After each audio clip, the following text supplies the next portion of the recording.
We call the meeting to order, July 17th, 2018. The troop, 428 is going to do the pledge.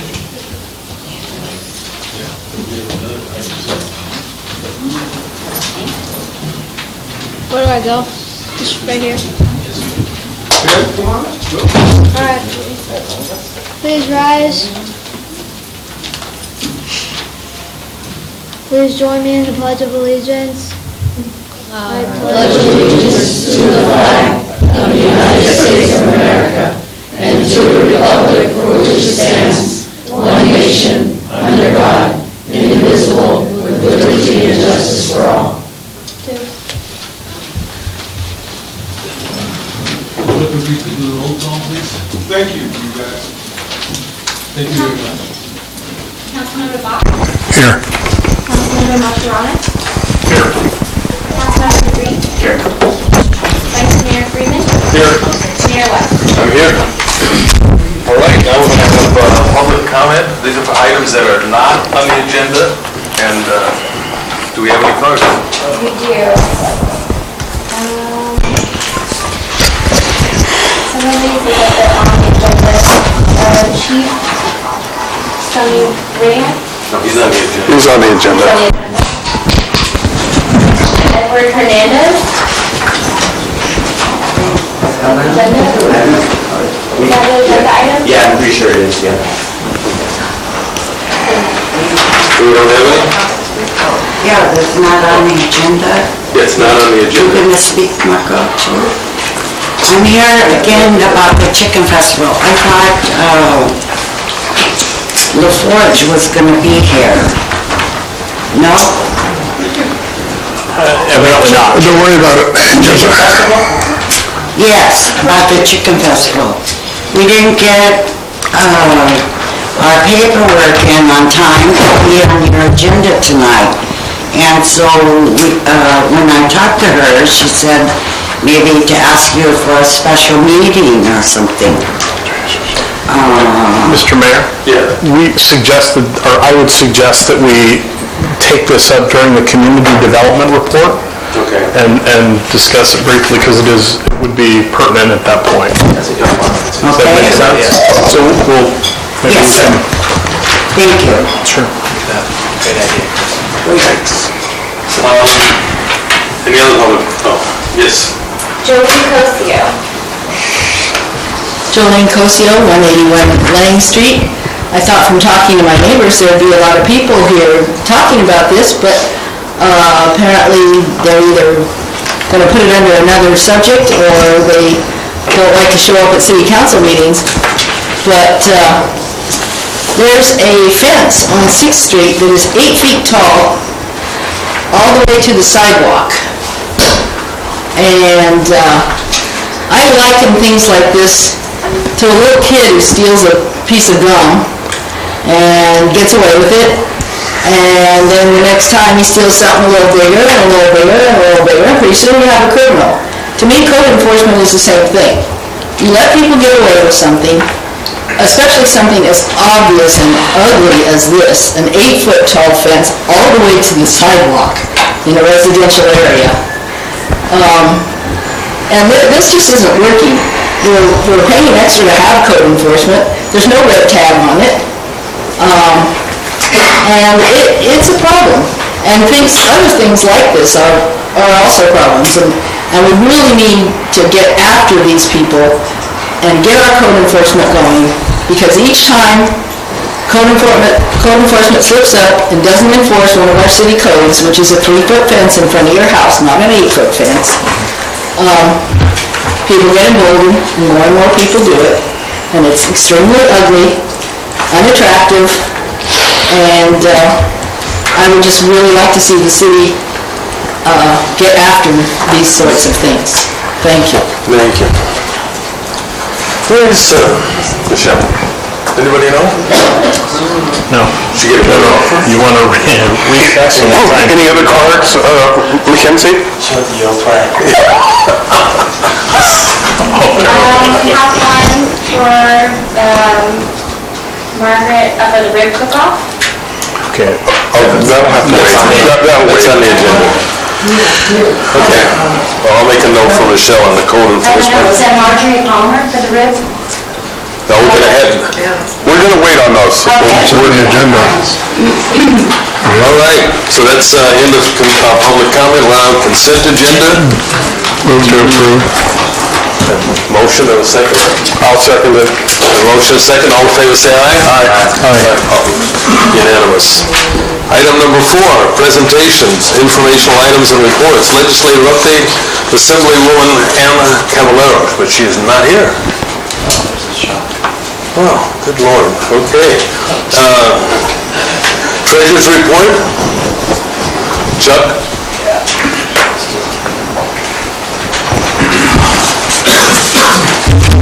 Good evening, Council, Mayor, staff members. Just a couple updates. Once again, I'd like to remind the public that our packet is on the internet, so we'll be talking about pages 9 to 13 that's in the packet. Page 9 of the packet talks about the revenues, the budget versus the actuals. And what this is we have just finished our fiscal year at the city, and so we're coming to the end of closing the books, and we'll be moving towards an audit in the next couple months. But that's what page 9 shows, so if you're looking at it, it shows you basically where we're at with that. And if you notice, there's some revenue coming into the community development is significantly higher. I'm not quite sure what that means. Maybe it's prepaid. I'm not sure what that means, but it just shows that there's a significant increase in there. But if you look at the actual annual budget versus the actuals, they're real close. It's right in 100,000. So I thought the books look real good. the books look good. That page looks really good. Flip over to page 10. Page 10 talks about the expenditures. And if you look at the actuals versus the budget, once again, it looks really healthy. Yeah, we don't actually have the same report in front of us that you have. No. But I remember reading it and I found it. So what does it look like, Jeff? What's the page look like? Just describe it. Oh, I'm sorry. It's the one about expenditures, budget versus actuals. We don't have page numbers. I'll see if I can get that down. That's what he's talking about. I apologize. I thought you guys had marked this page. So it starts general fund, special revenue fund, and community development? Is that, so we're all on the same page? Yeah. Yes. So to speak. Okay, now we're looking at the one that says, City of San Juan expenditures, budget versus actuals. Are we all with that one? Yeah. Okay, if you look at it, once again, if you look at the actuals versus the budget, it shows we're doing well, which is a good, good. Your expenditures, you always watch expenditures. You don't want to get negative in those aspects compared to your actual budget. Going down further, once again, just take a look. It talks about the special funds and the funds at the bottom. Give you perspective of what's going on there. If you flip over, the next page is talking about the warrants. I thought I might give you an opportunity. The warrants are the checks written by the city to pay for different services. For the month, it totaled out to be $243,700. I would like to ask the council, was there any particular check written that you would like explained? The city? Tony usually has one. Looks like there's some catch-up. Well, I signed all the checks. Yeah, that's a good question. There are some catch-up ones. Like some of them, we just haven't billed us since like January. And we have to close the books, so we have to get this in. Good. And then there's some ones down there talking about their annual fees, like the San Diego County Water District is an annual fee. There's some numbers in there for planning and inspection permits. That's 4-leaf. There's one that has to do with well 5 on the second page. there's, one of the nice things is, if you see, I think it's Peron Design, the city is now, has uniform shirts, so they all say San Juan Bautista. I think that's nice, that we look as an organized city. What else? Anything jumps out at you, I'd be happy to explain. No, the routes always jump out, but the events, no. Yeah, but anyway, that was on that packet. I just wanted to share a few other things with the council. As we all know, there's considerable building starting in San Juan Bautista, and there's a lot of revenue for impact fees coming in. And I just want the council to know that I'm working with the city manager, the California Legislative Information Government Code talks about how we can invest additional dollars, because we have some coming in and then they won't be going out for a while. It's a way to make some money. So I made a copy for each of you. Can I hand it out to you guys? Absolutely. Okay.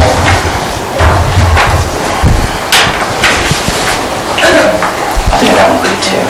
Just pass them out. Thank you. I just turned it off the internet for you. Thank you, Chuck. Thank you.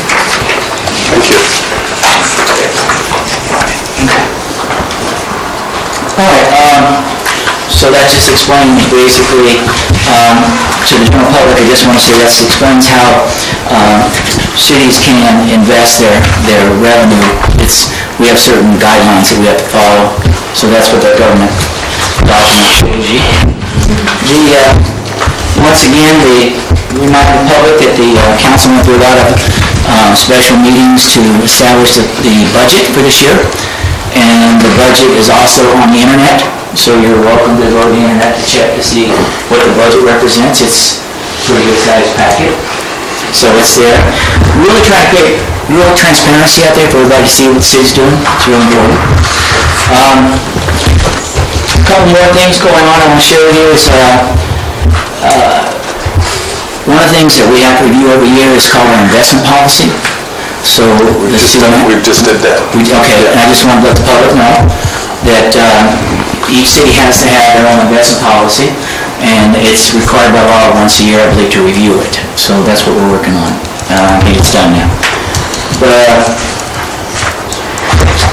the last thing, a couple of the things I'm going to show you, is one of the things the city manager has asked for is to look at an investment advisory service, because most cities use them.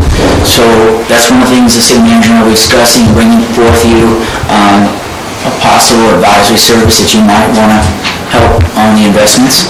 So that's coming at you, okay? So this one right here represents, I want to say, there's a couple in here. There's Gilroy and Salinas in my packet here. So we're just looking at what other cities do, okay? And the last thing I want to share with you was I spent a lot of time over the last month looking at other city budgets. Somebody fell off the porch? I think so. Okay, it looks like he's okay. If I could give it to the council, I thought I was looking at this one city, and I was looking at their budget. I thought it was very interesting. So I would like to give a copy of this to you guys to look at, because each city does different line items in terms of revenue and expenditures. A lot of them are the same. But I think this has I highlighted something, and I just want you to know that some cities has a real impact on some of the issues. Okay? So, And those are going to we have an investment committee, and those will all go to them also, won't they? right, but I just want to give this out to you because I was actually very surprised when I saw the money that came in on this one. Thank you, Chuck. We won't talk about any item, I just want you to see it, okay? Canada's roll. Yeah. Roll. Don't hold your breath.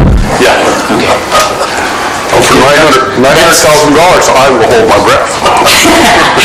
Well, you eventually have to let it out and take another breath. Okay, with that said, were there any questions from the council? Sure, I got a couple. The 567 is the actual. That's this last year. That's actual. Correct. 567, right? Yeah. Right. Oh, that, yeah, okay. Okay, Chuck, I got a question for you. I guess it was your page, I don't know, 9 or 10. okay. Revenue budget versus actual, showing a gas tax fund of 47,572 and a budget of 332,000. Why is there such a difference there? The gas tax? Yeah. Tony, I think that was deferred. It's we're getting it in this next fiscal year, Yes, isn't that? that's exactly right.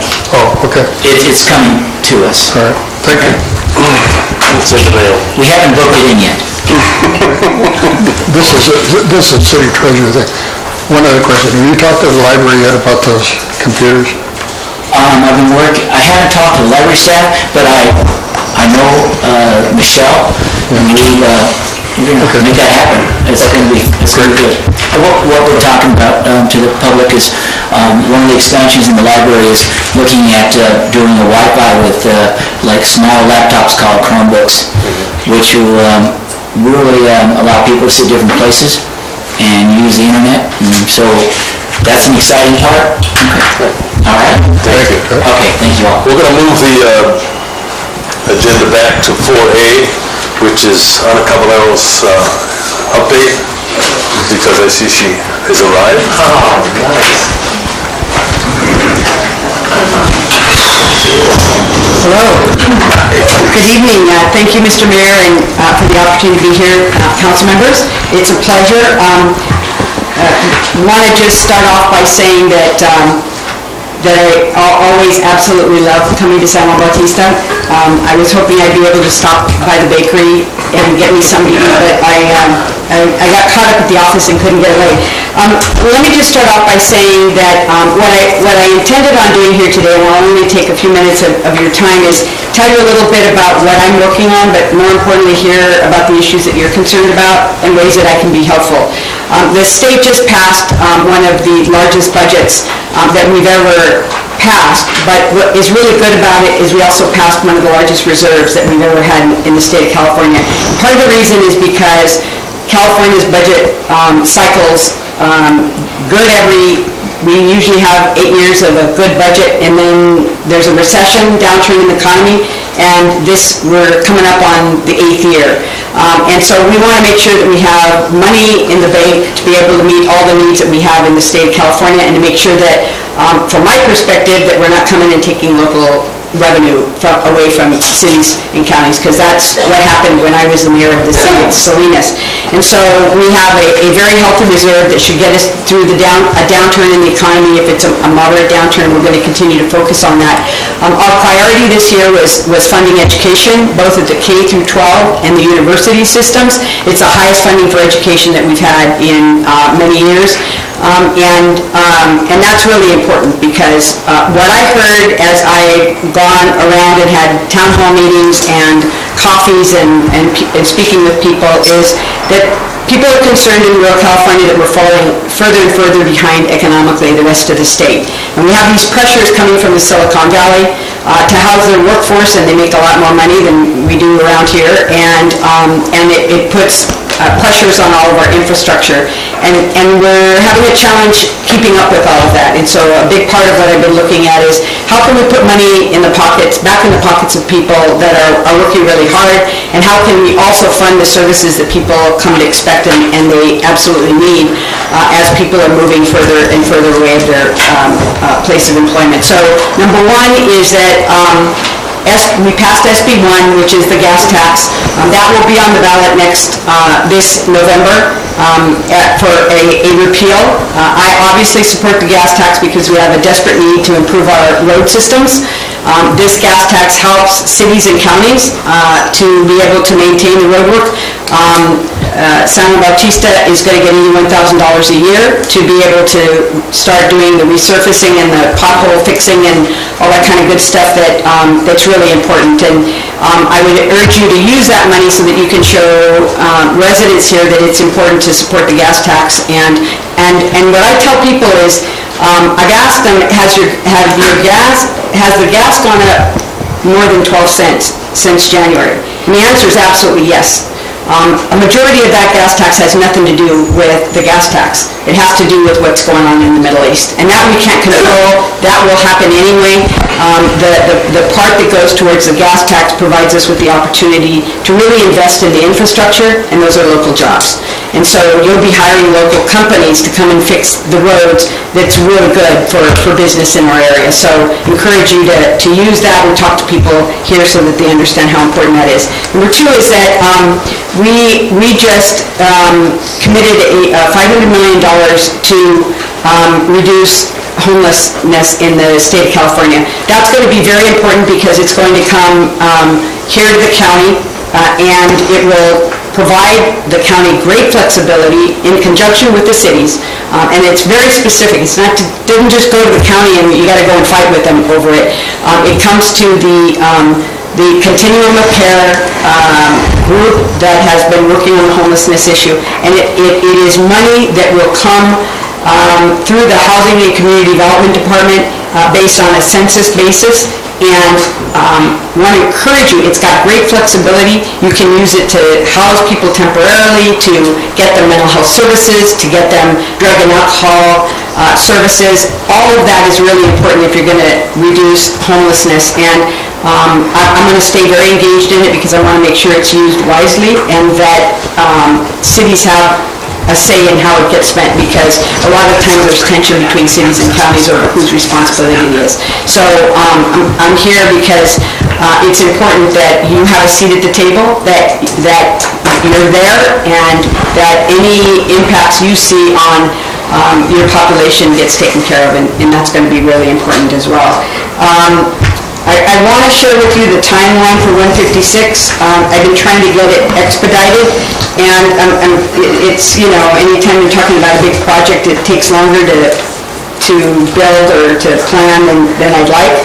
And that is, so what San Benito County is going to get is $1.4 million in homeless funds to be spent.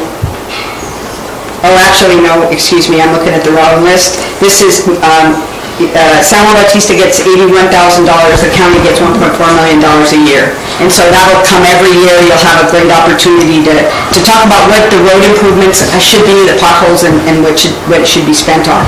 The homeless money,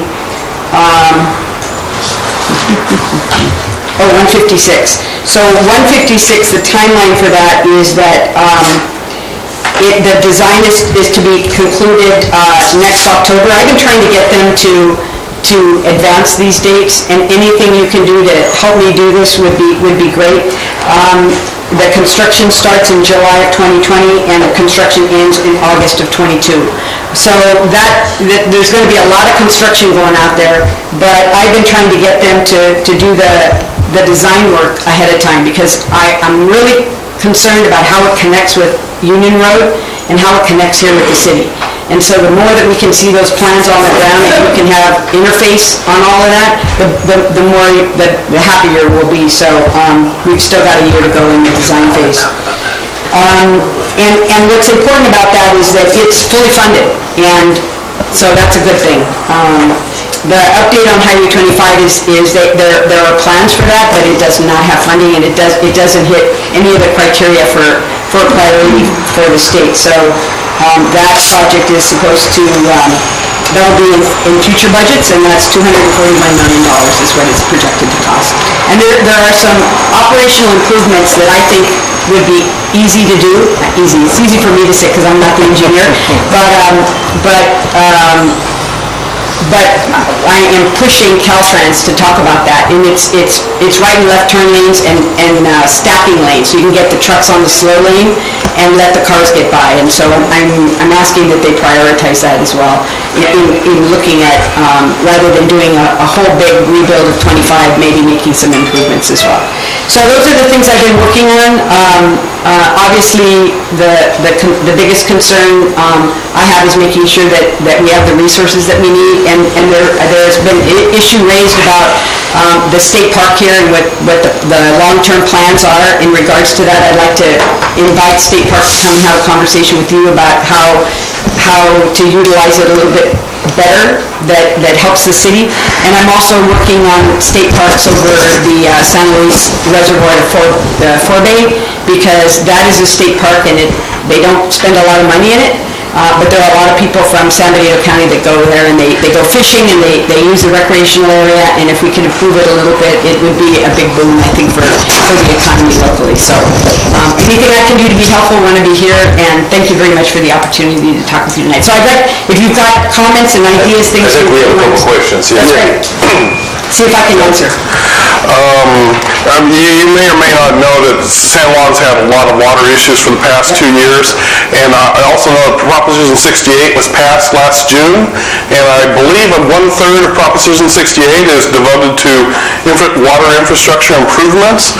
So I'm asking for your help here to see if we have a possibility of getting treated water from a brand new water treatment plant in Hollister.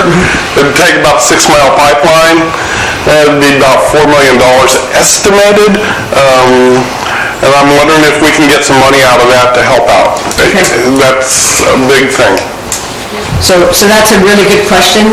Let me take it back and ask. There's a water bond that just passed in June, and there is a water bond that will be on the ballot in November. So both of those are really important.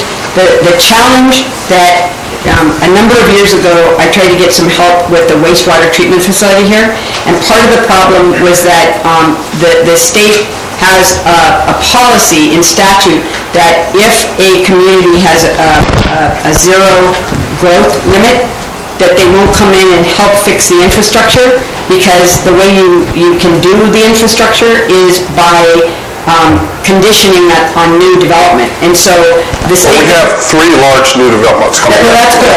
And maybe that will change the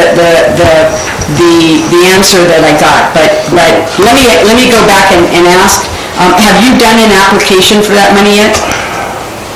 No. Okay, so the other thing is that there is usually technical assistance money, so that you could get a grant to help you ask the right questions and put yourself in a position where you could access state resources. So let me look at and see whether we can get you technical assistance money and or grant money. But I'll ask the question, and then obviously you got to do the grant application in order to be able to qualify. So just to be clear, it's an extension of the pipe from the treatment facility in Hollister. Okay, good. Existing. Yeah. And I've done a tour there a number of times, and it's incredible. It's really well done. Oh, I'm sorry. You said no. Yeah, I know. I wasn't going to put her on the hot seat. On 156, I'm on COG, and we get an update every month from Caltrans. And Brandy Ryder, the director of the 156 project, informed us last month, I believe it was, or the month before, that they're still trying to negotiate with 3 people. And I didn't want to put Brandy on the hot seat, but this project has been going on for years, and nobody in Caltrans thought to maybe approach those people and see if, my comment was, if it goes into condemnation, you look at another 10 years before that project gets going. No, I don't think so. I think, well, I won't defend Caltrans. The position is they've been waiting to try to negotiate. This way, that project was supposed to start 10 years ago. That's true. And every time they tell us it's 2 years. Yeah, that's true. I'm very familiar with that. And that's part of the boom and bust cycle that when we get into a budget crisis, all the transportation dollars or any dollars that are construction dollars disappear. So that's why having the reserve is really important, because that's not going to happen, and these dollars are there and ready to go. But let me just say that I will check in on the condemnation issue. My understanding was that that wasn't really the delay, it was the design, and what I've been concerned about is how the road connects with the existing roads. Because in the end, if you still get stuck at an intersection and you can't get through, I don't care how fast it is from point A to point B, if you're still stuck at that traffic light, then it's still going to be bad. And so I keep asking for the drawings that hook it up to Union Road, because that's the plug point right there. That and then the next light as well. And so I'm waiting to see those drawings, and I'm told, well, anyway. They sent them to me. You got them? You've seen them? I have. I haven't seen them. Are you happy with them? Not at all. Okay, well, that's what I'm The concerned about. frustration, from my standpoint, I'm relatively new to the community, but by their grading system, the road is still going to be rated below their minimum standard in terms of traffic flow. Yeah. Because they've waited so long. I mean, the design is obsolete already, and it's baked. Yeah. And their safety statistics, Jolene, I know, spent time looking at their safety statistics. Their safety statistics are a joke. They clearly did not query the intersection the intersection traffic accidents and so forth adequately, because they believe that in a 3 or 5 year period there were two injury accidents at the Alameda. That's absurd. Yeah. It's like there's 2 a month. Yeah.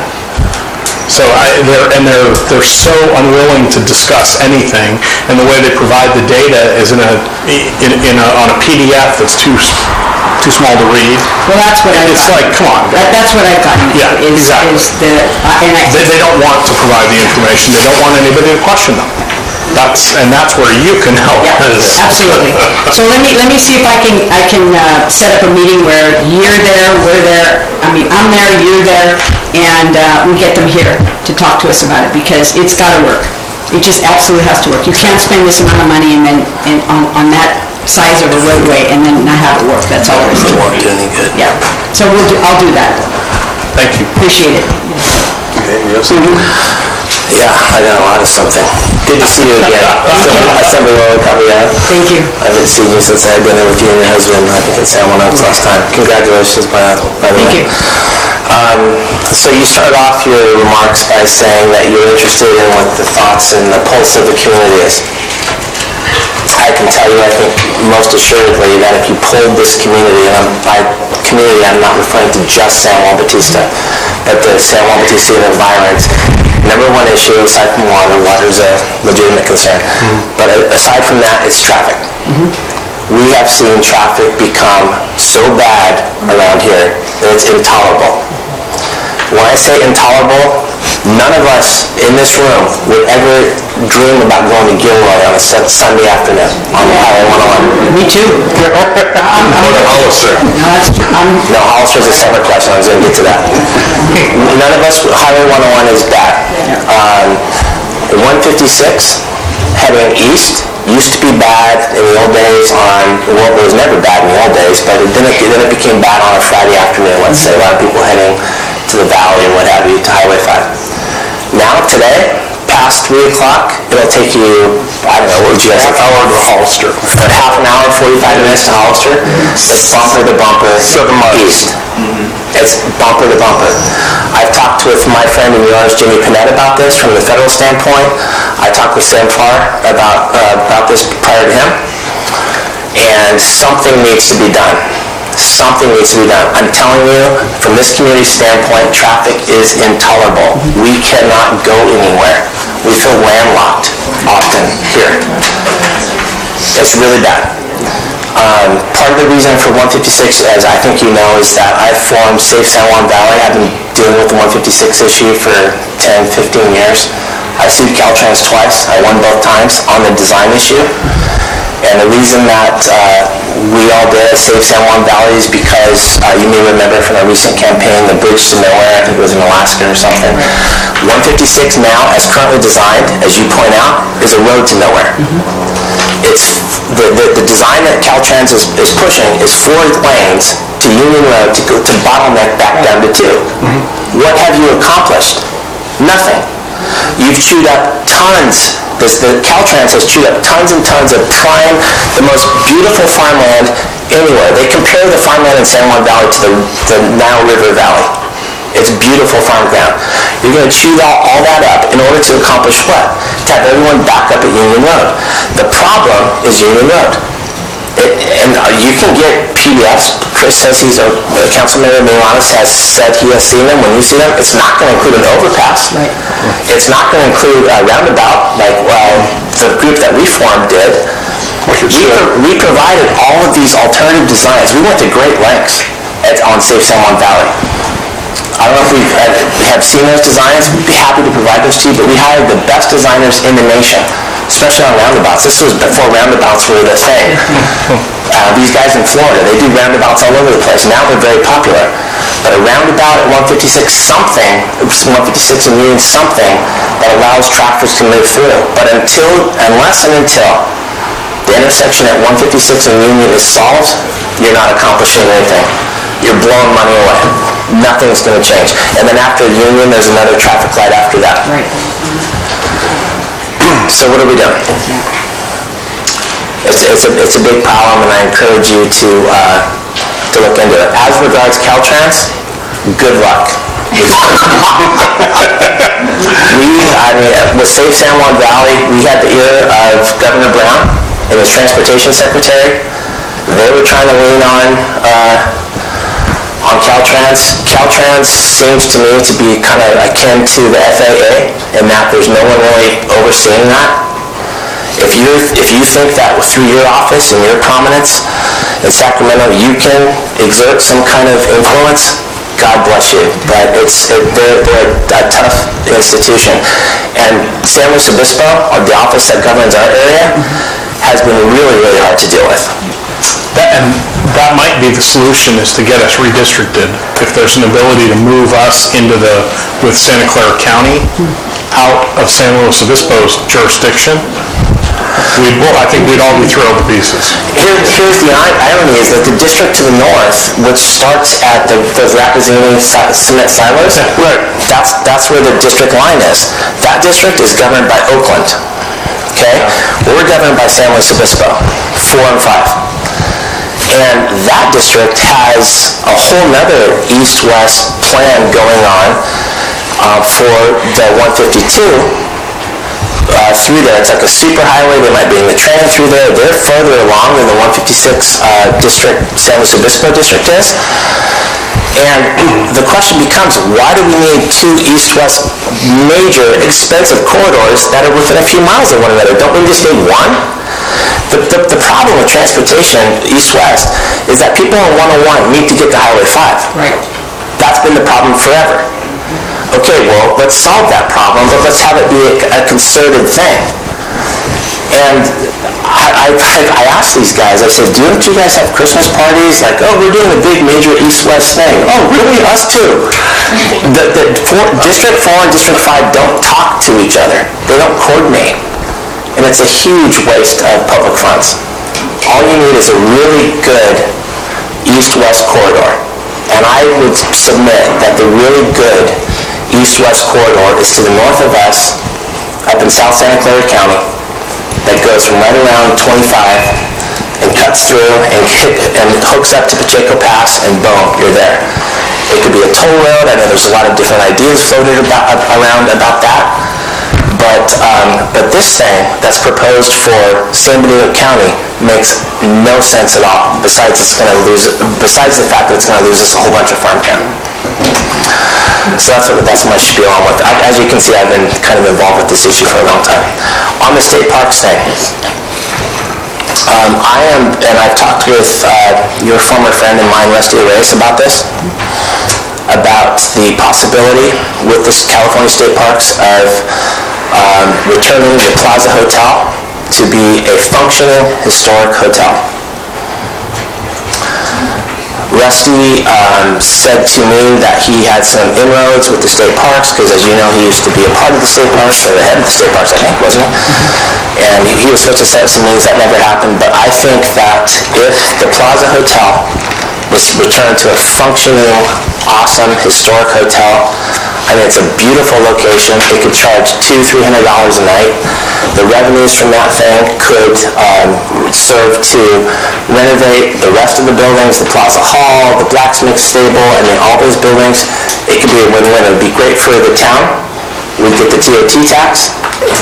And I think there's issues that go on with that. I understand, like seismic and ADA and, plumbing, electrical, all that stuff. But if there was a vendor that could come in, that'd be willing on a long-term lease to do it, to fund those things, that could be a huge victory for the city of San Juan Bautista. I'm very interested in that, so just wanted to plant that seed in your mind. Well, that's good. I have received some inquiries about that and some comments about it, and so I've asked state parks to give me, they do everything with a plan. What's your plan, right, for long-term? And so I've asked them for that, and I'm waiting for a response. So I can see about trying to set up a meeting to have that kind of conversation as well. I agree with you 100%. I've stayed in a number of downtown in the gold mine region, right. And they've redone their hotels, and they're fun. They're really kind of... I would add, the State Park in Columbia has a hotel that does function as a working hotel. Yeah, and I think it's about $170 a night, and it helps the park and helps, just like Dan said. Yeah. And I would argue, as regards historic preservation, you're going to do more to conserve and preserve the Plaza Hotel by making it functional again and generating some revenue than the California State Park system could ever do just trying to paint it as it crumbles down. Right. Well, the challenge is that the way that they generate their revenue is having people come in and donate, right? Or else charging for people to come in. And when the state park was looking at closing state parks because they didn't have any money, the ones that were going to end up closing were all in rural California. We're all in rural small communities. The beaches will all stay open because people will pay a lot of money to go to the beach and to stay down there. So I'm looking at ways for us to be able to take back some of that property and actually do something that improves the community as well. So I'm with you on that one. I think that makes a lot of sense. Anna, thank you very much. The last thing I would say is that I've been involved in road building companies for 50-some years. For God's sake, have some road builders at that meeting. You could not fix it, but you could make it a whole lot easier with some very simple adjustments that anybody who's ever built roads would look at and say, why don't you just do this? But have some people that build roads. That's a good suggestion. Because otherwise you don't have elected officials. Yeah, that's a really good suggestion. Thank you very much for coming. Thank you so much. I appreciate it. Thank you. Thank you. Thank you. Thank you very much. Talking again, we'll meet on these. All right, we're going to go on to, we're still on monthly construction progress reports.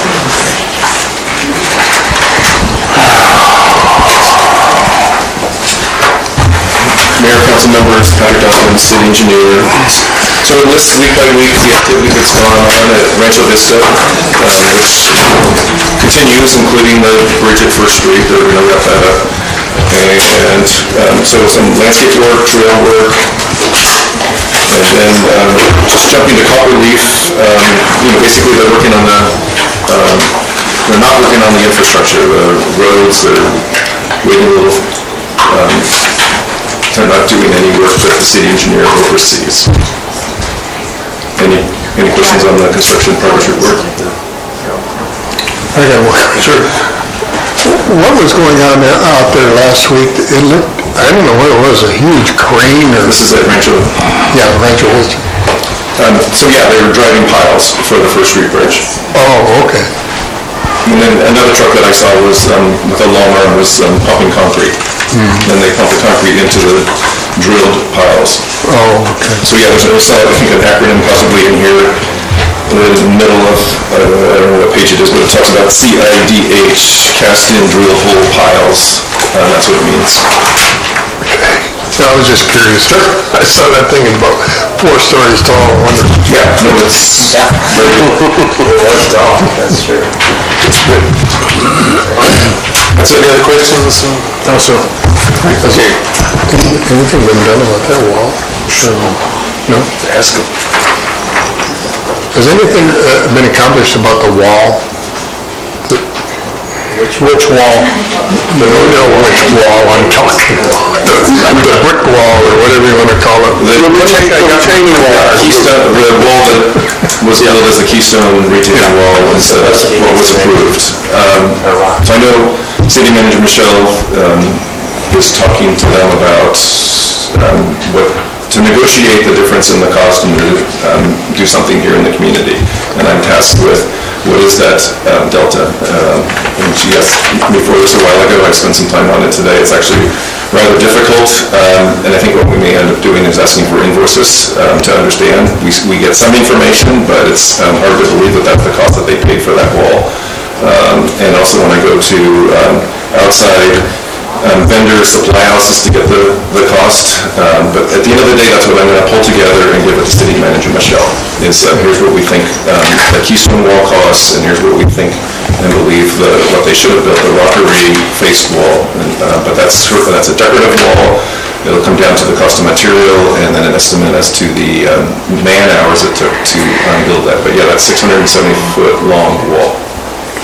But as you stand there today, you think the rock wall is going to be more than the Keystone wall? Yes, that's correct. You just don't know how much? That's correct. And they made a decision to build that Keystone wall because of time and cost. That's right.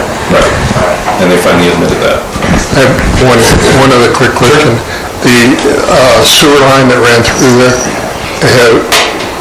has an actual cost been established rather than just what they threw out there? No, so what we've seen is the engineer's estimate, and yeah, this is something that City Manager Michelle and I have talked the last couple of weeks, and that includes even something today where this is something that we do as a firm is what's called a development audit, and we would ask for contractor invoices specifically for that item. So what we've seen is just the engineer estimate, and that's not what we want to base this on.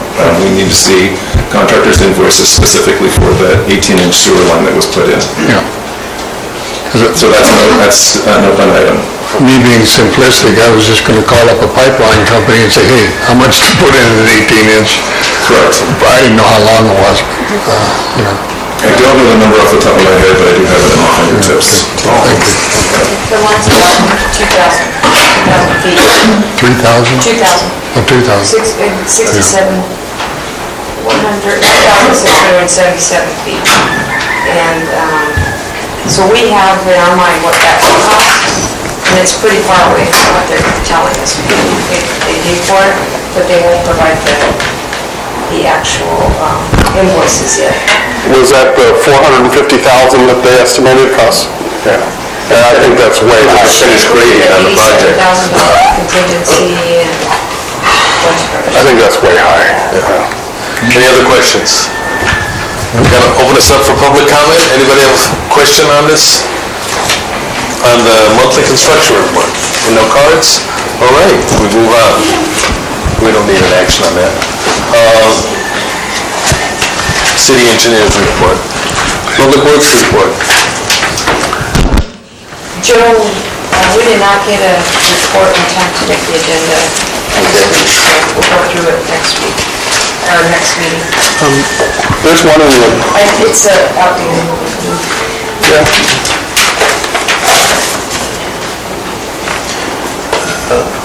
Mr. Mayor, we had talked about bringing up the Chicken Festival at this point, I think. Yes, we did. Development issue or a community development issue. Report, actually, I missed that twice now. Why don't we do it? Can I make one comment? Sure. I want to ask you to thank Joe for me. We've been having a problem with our water meters in our duplex, and he got right out there, and he's surveying it, or whatever you want to call it, trying to find out what's going on. He didn't say, oh, I'll get around to it a week from now or something. He was right out there. This might be helpful for everybody else, but the whole public works work order system has been redone and streamlined, and it's a closed loop corrective action. It's a closed loop process, so we just revamped that whole process. So when you make a call, you ask for something to be done, you'll get a estimated completion date, and then you'll get, once it's done, you'll get the completion, hey, it's done now, and we'll be able to get your feedback. So that whole process is going to be online. We remapped it last week, and we're implementing it now. And it's a combination of workflow between City Hall and Public Works. So that whole system, what was happening before is he was getting a lot of unscheduled requests from anybody and everybody, including stuff off Facebook. So it was really inefficient. He was going out and trying to help everybody. Now everything has to funnel through the City Hall, the city desk clerk, and then she puts it in a database, and then he schedules it. That desk clerk goes back to the customer, tells the customer when the work will be done, and when the work is actually complete. Great. Okay? So, but I appreciate that compliment. I'm sure he will too. Sure. As regards public works and infrastructure, has anyone else in the city, including my fellow council members, experienced or reported when you turn your water on, like in the bathtub or something, after about 30, 45 seconds, it turns pure brown? Especially on 5th Street. So 5th Street is... I see my neighbor Linda Iron here. Yeah. And I'm telling you, every morning, it's disgusting. And it's weird because it runs clear perfectly for, I don't know, what would you say, 30, 45 seconds, Linda? And then all of a sudden, it's brown as coffee. The pictures I wanted to show. Yeah, well, I don't need pictures of that happening in my own house. Yeah, exactly. So it's brown as coffee, which only lasts like for 10 seconds, but it's what the heck is To this? take a bath and a shower is really a risk, but you have to go quickly. But what is that stuff? I believe it's iron. I had my water tested, and it's also magnesium. Cindy, can you stand up to the podium, please? Talk up there so we can record it. Sorry, I just said that Linda Iron for 7th Street, I believe it's iron, very, very high. I think it's 6 times the allowable limit, and I think it was 18,000 units or something like that, and it was only allowed at 3,000, and then beyond that would be a hazard to your health. I did some reading before coming to this meeting. It's impossible to take a bath at my home. My steam shower stopped working. Most of my appliances are on their last leg. 5th Street, as our city manager, Michelle, is aware, 5th Street is very bad near Dan's house. And I have 2 houses on 5th Street, and they're both... It's very difficult to pay a $200 water bill when you really haven't been able to use your water all month. Is it all of us on 5th Street that are experiencing that? I'm not sure. I believe also the people that have the Basque restaurant, they also have very bad. They've had plumbers come and put in special filters and special, some kind of equipment that they said might work. I've made contact with a contractor who's coming this Sunday to try to get some kind of filtration system. I'm looking at possibly budgeting $2,000 of my money so I can live in a house and I can use my water. On a further personal note, I'm a vegetarian. All my vegetables have to be washed, and I can't wash them in San Juan water. There's been a lot of health concerns, and Dan and I are aware of health concerns on our street, so it's definitely a priority for me. Okay, so let's bring this in for a little bit of focus right now, because we're on the public works thing. So this is a problem that's endemic to 5th Street only? It appears to be. All right, well, then it's got to be something with the line that goes to 5th Street or something. We can look into that? Yes. That's all we can do. But I'm grossed out as much as you are. It's awful. I'm telling you, it looks like coffee. She's seen my pictures. Yeah, okay. Yeah, we've been out there, we flushed the lines by Linda's house, I think we checked the meter, so short of tearing up the street and figuring out what's going on, we need to get camera down there, it's gonna be a project, yeah. It's weird, I can't. I know. And we do have a capital project scheduled for the other side of Fifth Street where we know the line is the original, I think, clay, iron pipe. So there might be something happening down there because we're very aware that that's the oldest section of pipe in town. But we were going to schedule it for later on this year, but we may have to expedite that project. But yeah, Linda and I have been in close communication on this, and we're trying to help Linda as much as we can. Not just Linda, come on. Well, Linda's brought she's brought the pictures, we've worked with her, we're communicating frequently, so Thank you for looking into it, Michelle. Sure. Thank you, Mr. Mayor. I'm going to finish the Public Works report before we go back to the Community Development report. Is there any other public comment on Public Works? Yes? Just a quick question. What was the report I read online if there was no report from Joe? There is, it was dated last week, I'm just saying that it's old. Oh, it's an old report. Yeah, he just submitted his report, but he submitted it late, so it's not the latest report, but we can walk through it if you guys want. Yeah, I was just curious because I knew I read it. Unless you guys have any questions. It's an old report, it's out there. It's the same report that's online, but it's just, it's outdated. Any other comment on the Public Works report? And seeing none, we're going to go back to number D, which is Community Development Report, to talk about the chicken festival. There's a question about the... Okay, I see. So you're going to use the section to talk about the chicken festival? I don't know that we need, I gather they're late, we have a delay in getting the paperwork into us. We have everything ready to go. Yeah, Naomi, give us just a sec. We don't have the paperwork in. The suggestion, I gather, is that we should potentially have a special meeting in order to get the paperwork filled out. But I think we had a sidebar before the meeting and determined that there's not necessarily a need for the council to vote on that. Is that correct? That is correct. It's just the street closure, the typical overview of the street closure, which, you guys look at those as consent items? We do, but it isn't a necessity, I gather, unless... We're not going to have a special meeting. So if we had consensus among the council to leave it to your discretion, we could do that, I think. Is that... Well, street closures are a big deal here, so we don't want to so just describe the street closure one more time, Naomi. Well, we just want, it would be from, on 3rd Street, from Muckalini all the way to Franklin. Okay. And for what period of time? Would be from, I don't have the application. Just one day. Just the one day. No, all day? To closing. Okay. Yeah. So basically all day? Yeah. And what day of the week is it? Sunday. Sunday, okay. And it's a chicken festival and a... Parade? No parade. No parade.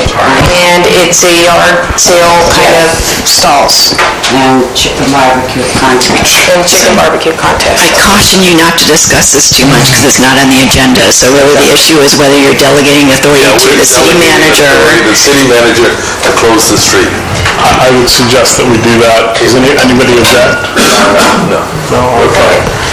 You got it. Thank you. Michelle. Okay. Thank you. Do you need any other further, do we need to come to another meeting at all? You need to see Michelle. Let's talk to her about that. Yeah, let's look at the application and... Okay, great. Thank you. Thank you very much. Thank you. Thank you guys, Martha and Naomi, for bringing events to our town and promoting economic development. That's awesome. Next item is the wastewater services contract report. Okay. Are we going to go through any of the other... Did you guys just want to review the community development report. Do you have any questions? We did community development, but we're now in the wastewater system. Changed these two. She's opening it up for any questions or review. Yeah, I had a question on the telemetry for the pumps. Yes. What is XIO? XIO is a company. Okay, that's... The name of the company. I thought maybe it was a... Yeah. And they bid on the telemetry. Majora Brothers and XIO bid on the telemetry. Any other questions? No? Community development, you want me to highlight anything? No. Did you guys read through the community development report? Yeah, we found out what XIO is. Yeah. There's a lot of good stuff in here. There's a lot of stuff. We read them. All right. Gosh. Just checking. There's a lot of good stuff happening. There is. City engineers report. Want to highlight anything in the city engineers report? No, we went through that. He gave a good one. He gave it a He just did the community development stuff. He just did the construction projects. Any other questions on any of the big public works projects that he's managing? all in there clear. All right. Wastewater services contract report. This is just his status report. I don't know why he said it says contract. We're not discussing the contract here. It's just the wastewater services. It's just the wastewater treatment plant report. Everything under Bracewell, projects under Bracewell. Question on, I don't know what part, D, okay. Item 8, well, 3 and 6 exchange. Which page, what's the page header, Tony? On the top of that page? San Juan Batista City Building and Planning Projects.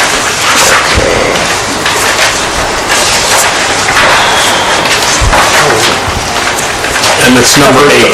Number 8. First item is Casa Rosa. Okay, yeah. Okay. So, Number 8. this is the deal at Coquel. This is the parcel map for the subdivision, the minor subdivision that we worked on with Mr. Koch. And this is saying that it has gone to the final Mylar copy. The city engineer and the surveyor signed it today. It goes to Koch and his engineer, and then it gets recorded at the assessor's office. The reason I asked the question is that somewhere I saw $100 and some thousand to Majora Brothers for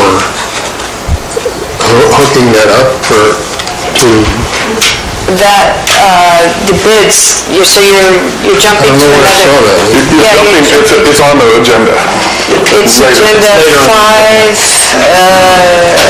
5B. Oh, okay. So we'll get to that, Tony. Okay, It's thank you. agenda 5B, the bids that came in for hooking up the well. Wastewater, so any questions on the wastewater stuff? Okay. Yeah, Yes. so how is the sludge removal project coming along? Good question. Patrick, so... No. Good Mayor and council members, well, wheels turning on sludge removal, that includes talking to Senate Road, who's a private contractor, also working with the D'Ambrosia consulting engineer. We're going to basically use part of their property as a staging area for this. And what we hope to do is get it out to bid in, I think, early August, and the other dates are in the city engineer status report, award at the September meeting, and hopefully get to work in October. We're going to target what the city's budgeted, which is $400,000. That's on the order of a 4 to 6 week project. How much? 400,000. 4 to 6 week duration. Sorry. So my real question is, as I remember, you're going to get an easement on access road across the D'Ambrosia property. Yes. When D'Ambrosia is built out, it appears to me that you won't have access to the access road, to use a bad term there. So I'm wondering how you're going to do that in the future. Sure. Yeah. Great question. we're going to use one of their surface streets, and where the staging area is actually going to be open space. Okay. And it's right on the other side of the double gate, where we would take access to get to Pond 2. So no, it's fortunate that that's open space or active park area, so we'll not be a building lot. Okay. So yeah, so we should plan to go back every 5, 6, or 7 years and do the same thing. And the sleds will all be removed from the Ambrosian property. Well, there won't be sludge hitting the ground. There'll be trucks that will pump it, mix it with an emulsifier, dewater it through a press, and truck it off to the John Smith landfill. They're going to be watered on the truck? They'll dewater using, it's a centrifuge. Oh, yeah, I'm going to go look at that. Yeah, it's quite something. That'd be a thrilling thing to do just after lunch. Sounds gross. It is very interesting. And that's what these contractors do every working day, is dry sludge and haul off. Reality TV show. Thank you. Any other questions? All right. Wastewater contracts, and openness for public hearing. Any public hearing on this? All right, we're going to move on to report from City Council appointees to regional organizations and committees. John, we'll start with you again. Okay. So the Strategic Planning Committee has met a couple times since we've last been here and has the following report out. The Commission has collected 200-plus park surveys that have been submitted. So far, the Parks Master Plan Task Force will be evaluating them in September. I think there's even more than that. There's a number online. I don't think they've been counted or tabulated yet. There is a major push for social media educational efforts for downtown businesses, the city itself, the mission, and the state park. It's underway now. Okay, there's emergency operations plan, is a redraft or redo of the emergency operations plan is underway. It hasn't been done since 2002. They hope to have emergency operations ordinance before this council by September. Anna Garcia is leading that process. Public art, farmers market, and health fair plans are being combined into one event for the fall. And then Mandisa is pushing that with all of her enthusiasm. That's it. Okay, any questions on the strategic plan? Did Mandisa have enthusiasm? Yeah. Okay. It's in that city. Anything, public comment on the strategic plan? Okay, now we're going to go back to the report on the city council appointees and regional organizations. That was it? That was the strategic plan. Okay, But that's his only one, I guess. Oh, okay. Yeah, I'm totally confused. I don't know where we are in the agenda. That's what he was shooting for. Yeah, I knew that. Confusion will get us through this. Do you want to report from COG or not? Yes, sir. Okay. As stated, 156 may or may not be started in 2020 and finished in 2022. And again, I'm not holding my breath. They have moved that date since I've been in COG, 7 years? They moved that date about 4 times. And so either don't get your hopes up or get your hopes up that it will never get done. I don't know. And then we are still pursuing the 1 cent sales tax, which we need everybody to vote for money strictly to fix our roads. That's all it's for. It's not going into community center or any place like that. It's going only for roads. So I need your vote. Thank you. Through the mayor, may I ask Councilmember Bach a question, and so doing ask the city attorney a question. I think this has come up before. Can we as a council endorse or otherwise support the tax measure that Councilmember Bach's referring to? And if we can't as a council, can we do it individually? Because I think this tax measure is really important, and I personally would like to support it. You can definitely do it individually. And I believe that you can adopt a resolution as a council to support the tax. I believe we've done that in the past. For some reason, I thought it was already been done. I thought it was too, but... Yeah, I believe it was too. I think this came up like 6 or 8 months ago, and I think we did do Was that prior to the last time it came in? Because it was defeated the first time, and now this is... I think it was this time. That was a year and a half ago. The resolution was as regards the... I think so. I believe so. Okay, so it was already been done. Okay, thank you, Mr. President. I have nothing to report from LAFCO, Dan? Nothing from my commission. The fire committee is muddling their way forward to a new contract, countywide fire protection contract, we hope. The city of Hollister and the county are having a tough time with some of the issues that they have. In terms of coverage, location of coverage, primarily, I would say primarily related to placement of potential new fire station, that sort of thing. But it has nothing to do with the fire service here in San Juan Bautista. No, but it will potentially affect us because we're all contracting together. So it's just something we need to keep an eye on. But I think you and I are on the committee, the mayor and I are on the committee, and I think are pretty happy with what's been proposed. And I think the city manager is also pretty happy with what's proposed. And I met with Bob and Billy. Good. Separately, and worked on the training and the performance measures. Great. So, Some of that yeah, we're in great shape. about. Bob's the fire chief, and Billy's the city manager in Hollister. Yes. All right. Okay, that's all I have. Okay, now we're going to move to item 5, action items, which I thought we were going to be here a lot quicker, but we're not. So, this is the consider appeal by Jason Williams for the rib cook-off on May 3rd through the 5th, 2019. Mr. Mayor and City Attorney, I hereby recuse myself from this agenda item because I have prior representation of one of the parties to this dispute, so I will leave the chambers. If someone, I'll be hanging out there somewhere, if one of you guys can let me know. Otherwise, good luck with this one. Sorry. I'm going to go with Mr. DeRee. Yeah. You can sit in my office if you want. There's apples and stuff. We need a staff report.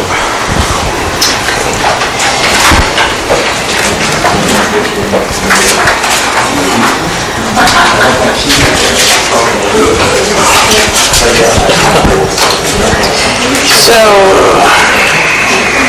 Mayor West, council members, we have a decision to make as to whether we should have 2 events on the same day in May, the first weekend in May of 2019. So we're talking about a little less than a year from now.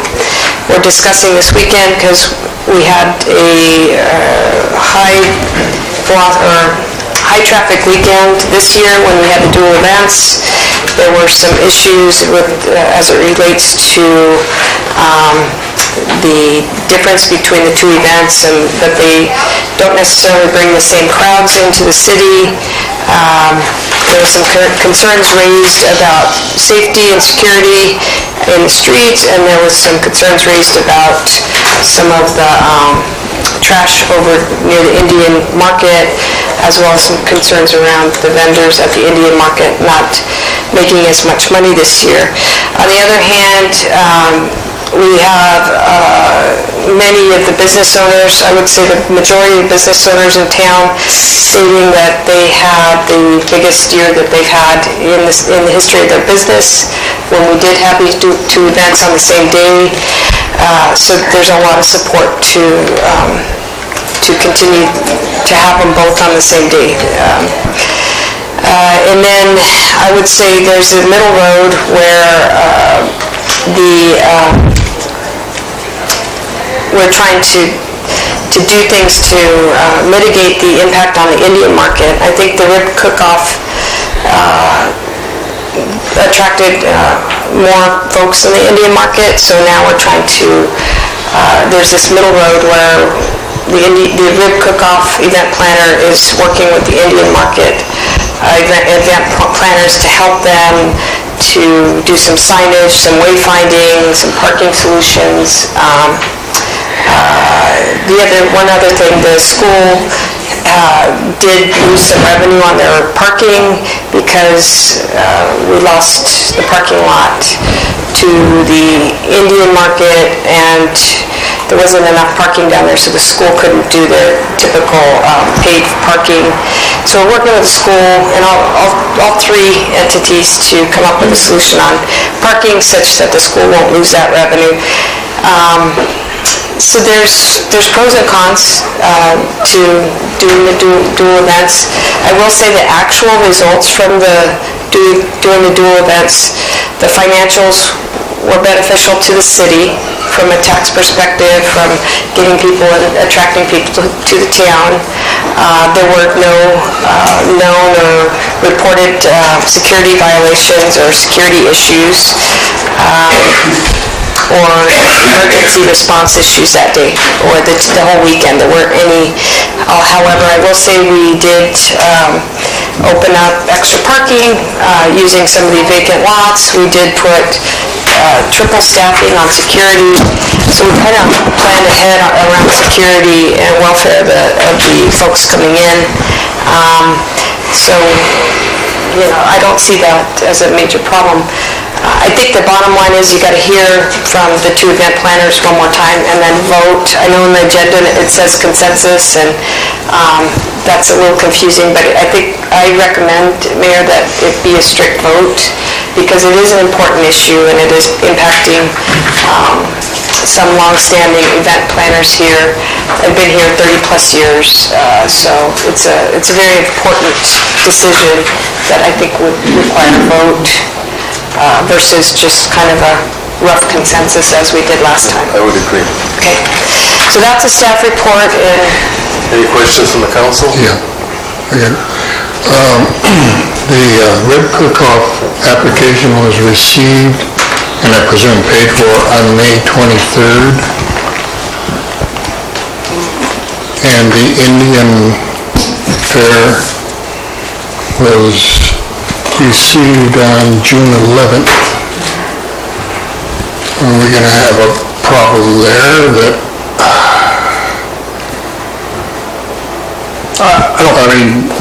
That one was in ahead of the other? That one was in ahead of the other? Yeah, quite a bit ahead. Just a point to note. I think that in my recommendation, it's more around on behalf of the community. Do you guys feel that it's best to have the two events together or separate the two and then decide which one gets that weekend? And it's really up to, that's the question at hand.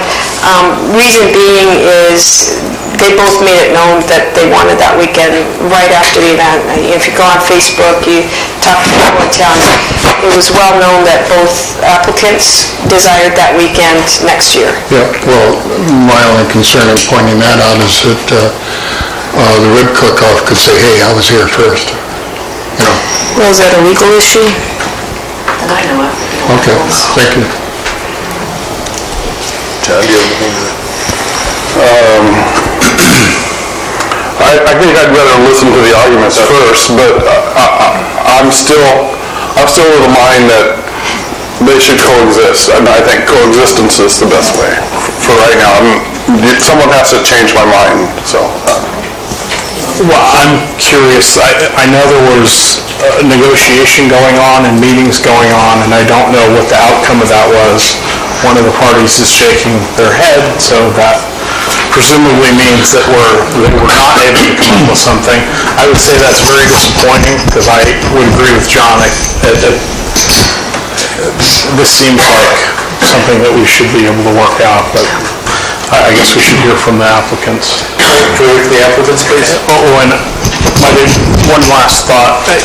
We still, when we voting on these typically with a resolution, so we don't have a resolution on these.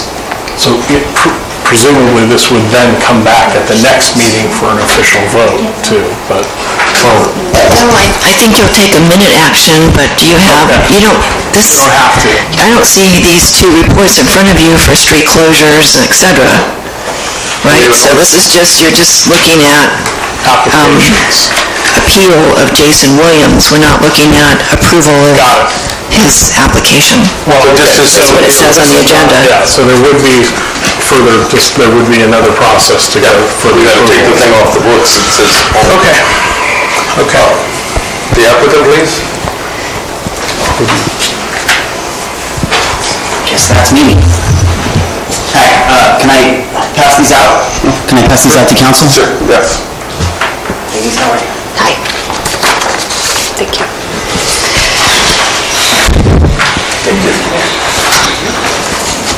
Thank you.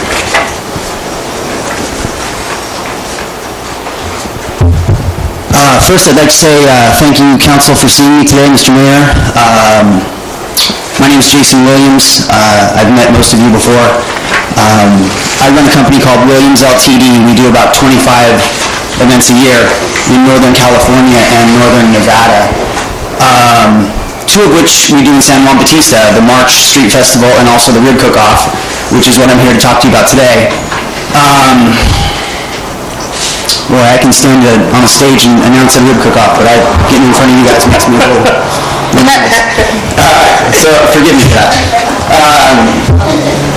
I'm here to ask if you'll reconsider your decision to only have the one event on that weekend, on Cinco de Mayo week for 2019. Last year, the event went phenomenal on Cinco de Mayo. I feel like it's an event week that we can grow that event. Based on my application, I'm trying to take it to 3 days, which is good for the economy here. It's good for the city. I know my city service bill is going to go up. I already pay you guys about 10 grand a year, so I'm thinking that's probably going to go up if we go to 3 days. So after talking to a lot of the store owners after the event, they all seemed very happy. Some of them said they had had the best weekend they'd ever had in the history of their business. That made me feel really good. There's not a whole lot of attaboys in this business, so I'll take that one. The other reason, and this is kind of a stickler, the reason I handed out those calendars is we don't have another date in our schedule to put that event. I'm under contract with cities and casinos and businesses to run their events for them and make sure they go proper, and I have to be there physically. The Rib Cook-Off here in San Juan Bautista, it takes every resource we have, every table, every chair, every hour. Sally and I are out there at 2 in the morning, making sure vendors aren't setting up in front of stores, making sure rib cookers are lining up between the lines. I mean, I have to be here. I can't double up. I can't do 2 events on the same weekend. I'm not that good. I wish I was, but I'm not that good. So unfortunately, based on my schedule, if I can't do it on Cinco de Mayo weekend, I can't do it. So that's where I'm at with it. All I'm asking you is to reconsider that decision. Basically, I'm asking for the opportunity to work my butt off, because like I said, it's not easy. We've been doing this for 30 years here in San Juan Bautista, and it's one of my favorite places in the world, and I'd like to do it for 30 more with your permission. So I'm open to any questions if you have any.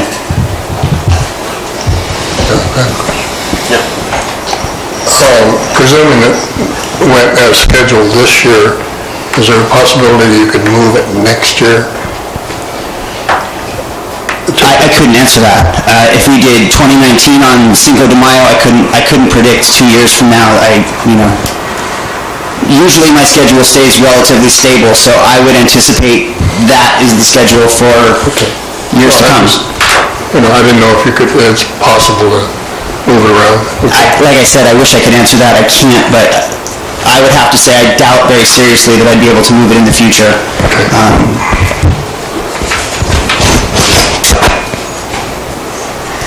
I do. I know there were meetings, I think a couple of meetings or a number of exchanges about alterations, changes, accommodations. Can you describe what accommodations were that you've suggested or had agreed to or would agree to in order to facilitate having the events on the same date? Are you referring to the Indian market and things I was trying to work with them on? Correct. Last month I came down and Dan asked us to meet an hour early, so we could try to mediate that and work together and try to figure something out. We came up with three or four action items that I was willing to do, that I am willing to do, which is put them in our advertising, our print advertising, have a couple of banners made, things of that sort. And I was supposed to meet with you that day.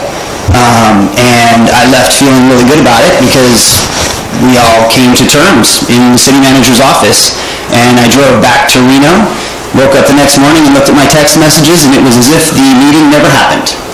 So I'd like to get back on track. Sure. You talked about ads, adding the new market to print ads, making banners. That would be post banners to put up during the events. Correct, yeah. That's what the banners would be for. Yeah, and I have a sample of the newspaper ad. No, it's all right. What else? Anything else? I'd also offered if they wanted to perform on our stage for donations or however they do it, I just don't know. That was a suggestion as well. And I think those were the three. Okay. Performing on the stage, a banner, and it was a directional banner. Basically, I was talking about putting a banner over by Donna Esther's on the barricade, a directional banner with an arrow showing exactly how to get to the Indian market and, directing people, make sure they knew there was more in that direction. Okay. Okay, thank you. Thank you. Thank you.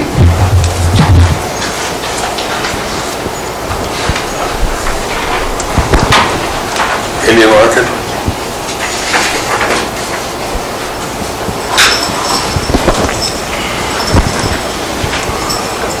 Good evening, Commander, all council people, young lady. I am Elaine Reyna, 419 Salinas Road, San Juan Bautista. 35 years ago I had a dream, because I'm part Native American as well as Sunny. And Mr. Bach, the dream was when I walked by Alfonso Solarsano's grave, and something popped into my head. We are to do a festival here, and it's all red tops, not blue or white. And I said, Sonny, that's red, that's American Indian. So he took me to the Santa Fe Indian Market. That was 35 years ago. And we brought the most exquisite artists. We first had it under the colonnades, and then from there we were moved into the olive grove. We had to move out of there because they were doing an artifact dig. So then they moved us to the Mission Lot, and that many people complained was too far out of the way. So then we were moved to, and we have a lot of practice moving, by the way. Native Peers have a lot of practice at this. I want you to know I'm not angry about anything. I gave my heart. My non-profit organization is One Earth, One People, Peace Vision. We both are military veterans. I want to talk about Cinco de Mayo and that, but I want you to also know that we have been honoring for many years veterans. And there's a saying, for those who fought for it, freedom has a price. The protected will never know. And we are very proud, patriotic people of America, unlike some people. And it has nothing to do with you. I want you to know that my nonprofit organization is a small, we don't make money like Jason does. And by the way, we have nothing against Jason. We like Jason. We like his dad. We like your shows. We enjoy them.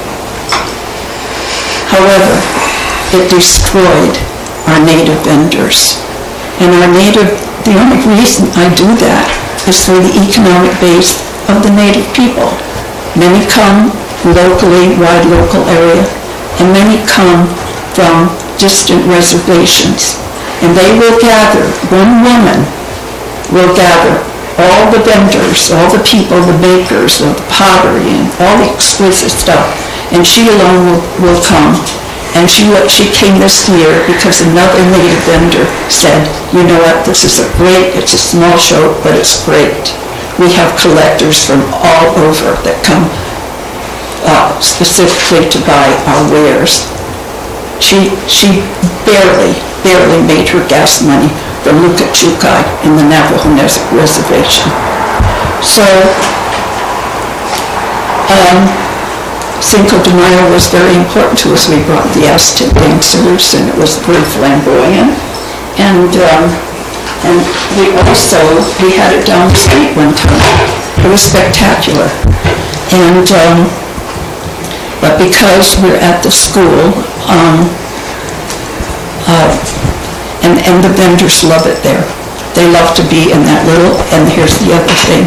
It's the first event on the powwow circuit. So they come to ours first, and then they go up to Stanford, and then all the other ones throughout the valley, and then they go home. So if we cannot have our show, it's not about me, it's not about Sunny, it's about our native vendors, who I adore. They're like family to me. And it really hurt. It hurt that they didn't make their money. So, I'm just going to say, because I care. If it was any, and we've done multicultural dancers, we've brought every kind of dancer when we were over in the Olive Grove. It was spectacular. We had the Hawaiian dancers. There was an outrigger boat there. I mean, every nation we brought over there. And then because I do this single-handedly, and I'm getting old now,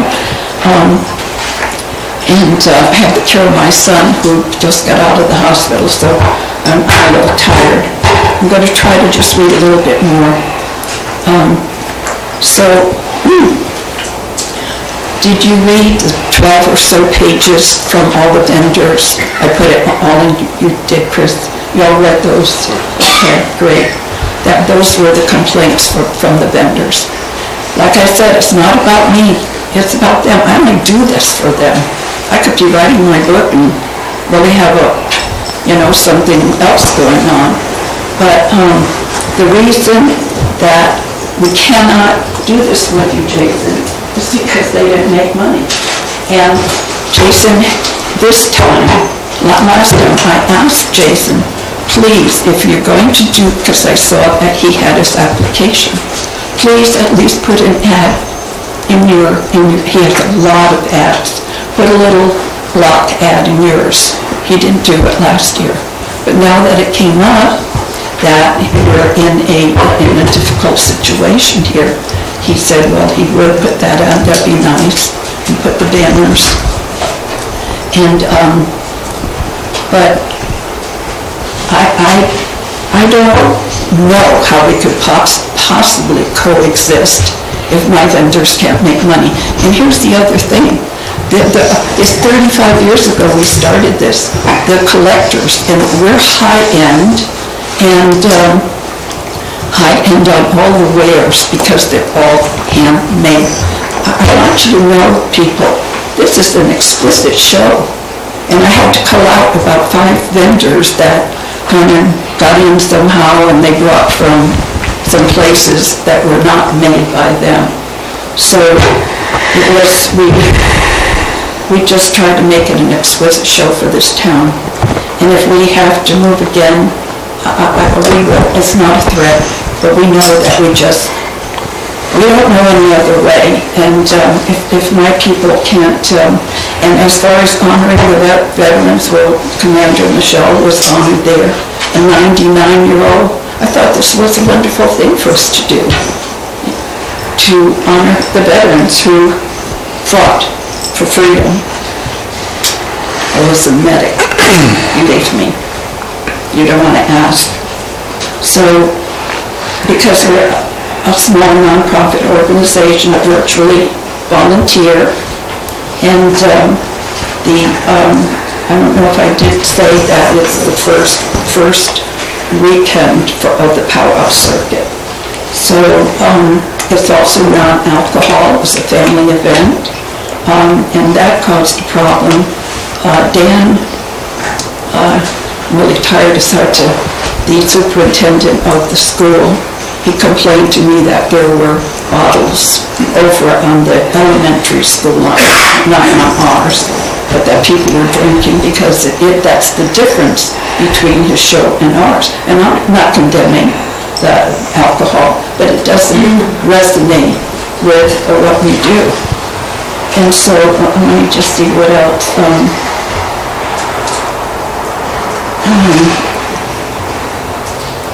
So I said, several of the vendors said they had already gotten calls that they could not come. There's a lot come from Carmel, and they have a lot of money, and they like all their jewelry and everything. And they called the vendors, some of the vendors, and said, "We're not going to come, I'm sorry, because we can't, we're old now," and the traffic was really low. Michelle had done a good job with finding places to park. And so all I can say is I've been fighting a long time for this show to be here in San Juan Bautista. There's other people have asked, they came at the Indian Market, said, "Hey, bring it over here instead of Benito coming, there's two places." But you know what? I live here, I dreamed it here, I want it here, and if you don't want it, I understand, and I would not be in the way, in any way that would stop money from coming in this town. So go ahead, speak. It's important to understand the fact that our event is a nonprofit organization, and that's the crux of the problem. The commercialism that has overgrown like a wildfire in our great country versus the local people, the native people, the people of the land. And we're still here, and we hope that we can continue. Thank you. Thank you. Thank you. Anyone from the public would like to speak on this issue in one way or another? Do we have any cards? Margie Palmer? I didn't fill out a card, do I need to fill it out? You fill it out if you can. Good evening. Can you hear me? Yes. My name is Marjorie Palmer. I have been a resident of San Juan Bautista for 24 years. I have been a merchant in the downtown area for 2 years. Sadly, last month, I closed my shop because of lack of business. And I would like to make a proposal to you, actually read it. Longtime merchants have been slowly disappearing from San Juan Bautista, and business has slowed considerably in the town. We cannot afford to lose the large events that are scheduled for the downtown area, such as the Rib Cook-Off. Events such as this bring business to our community. Therefore, the merchants of San Juan Bautista propose that more than one event be allowed to occur on any given weekend in order to bring more people into our town to improve business. And I have a petition or proposal that's been signed by over 60 merchants in the town. Thank you. Thank you. To you? Thank you. That's all I need to say. And I'm out of business and I'm very sad. Thank you. Thanks. Anyone else? Yeah. Lori Wilson?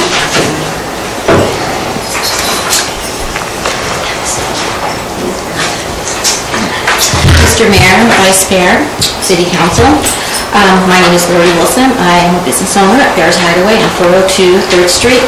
I feel personally that as a community, we should all work together for the best interest of this town. I own a small business, and during the Rib Cook-Off, I had so many customers from Fresno, the Bay Area, Sacramento, and further, and also our nearby communities. that were very happy that the California Indian Market and the rib cook-off was on the same weekend. They said that they always base their schedule around the rib cook-off, and they were happy that they can go to both places and spend money on both places. I just think that we should work together and promote each other's businesses and events and work as a community. These people, they stayed in our hotels, they ate in our restaurants, and they also shopped in our shops.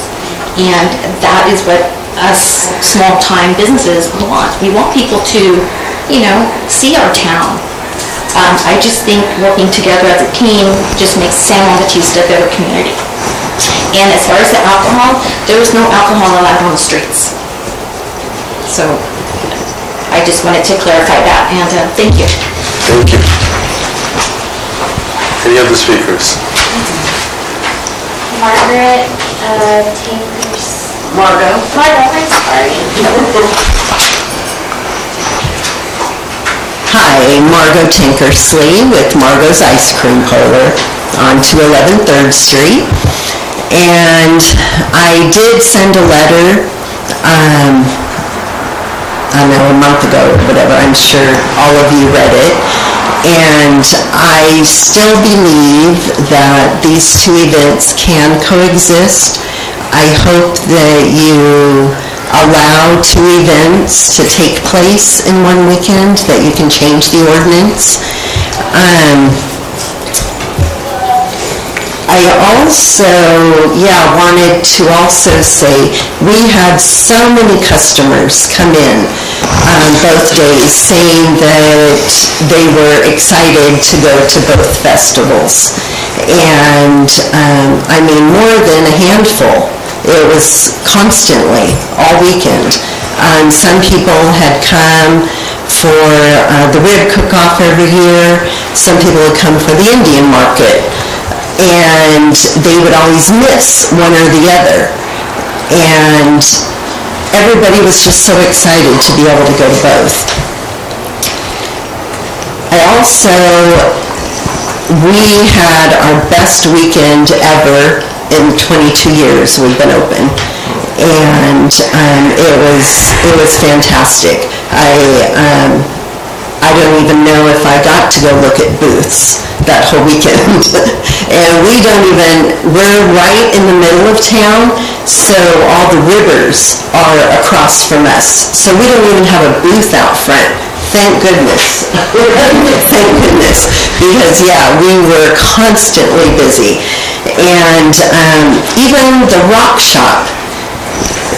So in a way, it's hard for me to believe, I don't know, but I have to say that our rock shop right next door to us that has handmade jewelry and very fine made jewelry, it was her big weekend too. And so many people that came that weekend, they've even returned already, saying how much they enjoyed the two events, and that, they're putting it on, they're watching to see when both of them are for next year, and kind of hoping they're both on the same weekend.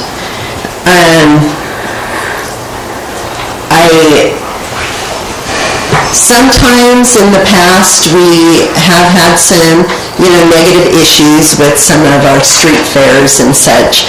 But I do have to say that this time, I didn't see too many negative issues going on.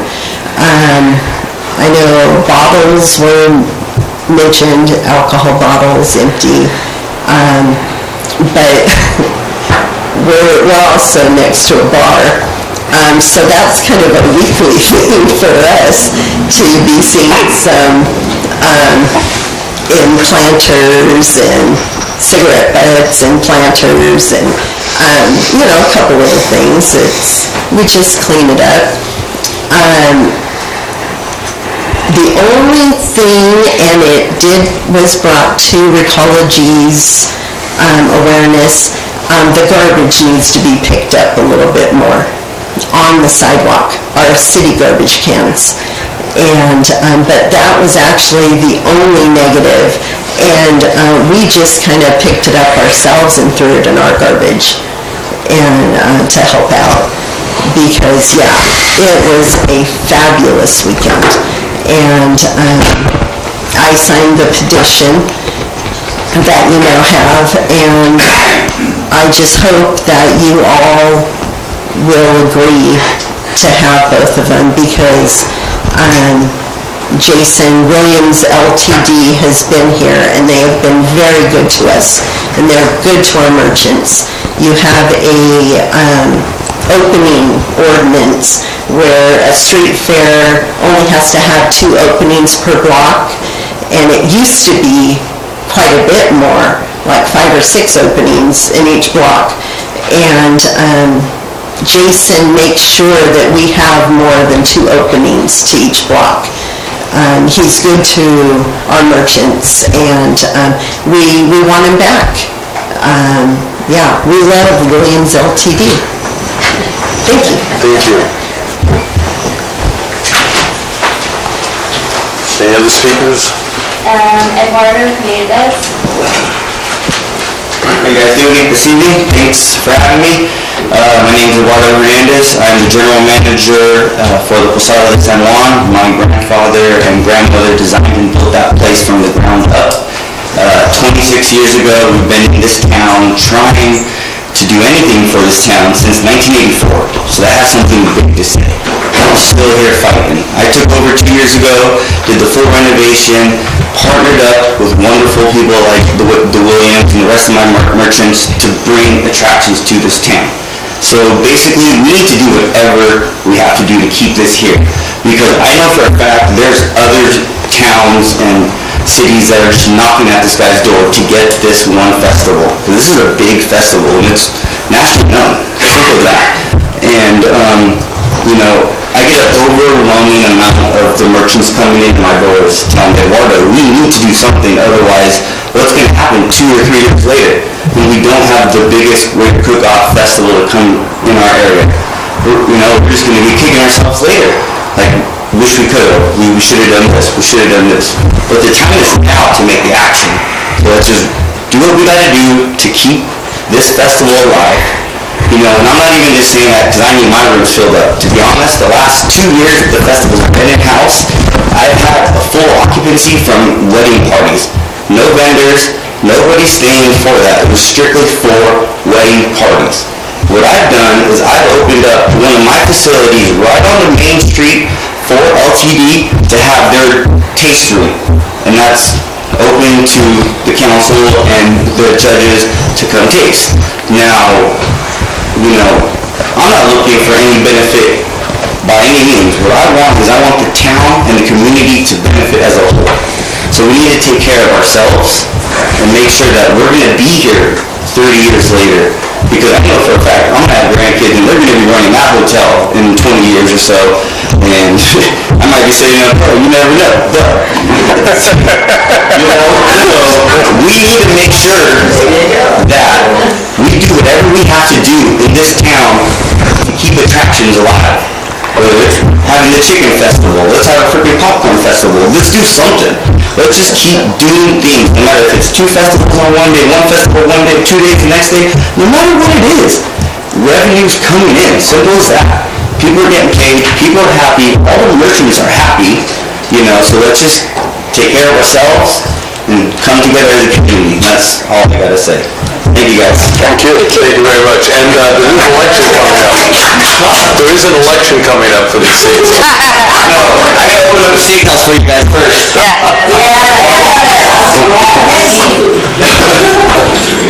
Frederick Moore.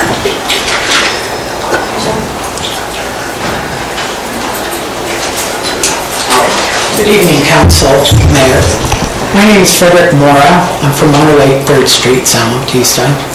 I've been here over 60 years, and I've seen San Juan go through its pains and sufferings like everybody else. My piece of property is located at 108 3rd Street, which has a driveway there. I'm the one most greatly affected during these events and stuff, but I'm willing to sacrifice and put up with it for the good of the public. The public makes money, the city makes money off these events. For one event to turn around and try to manipulate, twist, Patches, come here. She's going to check you all out. It's okay. Anyhow, it's not right. I feel that both events should coexist. It brings in more revenue, and it brings in a more diverse range of people. I mean, biggest part of the people that come here will come for either the rib cook-off, or they came for the Indian Fest, but they end up going to the other event as well. So they spend $5 at one, but they find out there's another one, they spend another $5. And like I said, I'm the one most impacted. When the main street is shut off, I have no parking. I have to park with the crowds of other people looking for parking. My vehicles are wide, I've got more than one. On Washington, the rib cook-off, they line up their barbecue pits. All through that town, where does the wind go? Onto my building. So all I smell is barbecue all day long. But I put up with it because of the people in general. Everybody is profiting. So I'm a little inconvenienced. I look the other way. If certain people cannot work together, then maybe they shouldn't be having an event. All I can say is, from what I know and what I've heard and seen up here today, one side, which is the rib cook-off, is offering free advertisement. I don't know, they went on and on. But the other side, what are they offering except complaints? Oh, they're nonprofit. How do we know how much they're getting? They don't report. Who paid for their permits first? Yes, there will be a problem. Whoever paid for the permit first should be first in line to have their event because they paid, the city took the money.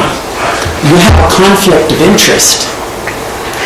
For someone to come back later, say a month later, I think I heard the second one came in to pay, but they claimed that they were here for so many years. Why did they wait so long to pay? I think you guys should see what it is you're dealing with and go with the majority of the people. The majority of all the people here wants the rib cook-off. They want both events. If both events can't work together, so be it. And that's all I have to say. I think we should have the rib cook-off as set. It's already set on a calendar. For them to not have it or have to change it, I don't think that's right or fair. And that's all I have to say. Thank you very much for listening to me. Thank you. Thank you. I'm not so sure smelling barbecue is bad, though. Yeah, Believe me, it is after 6 hours. I live on the second floor, and all the smoke travels right into my room. Let's everybody have one try, then you can get back up. I know you're upset with some of that stuff. So. No, I have to clarify. Yeah. Any more? That's it. That's it? I have one. Okay.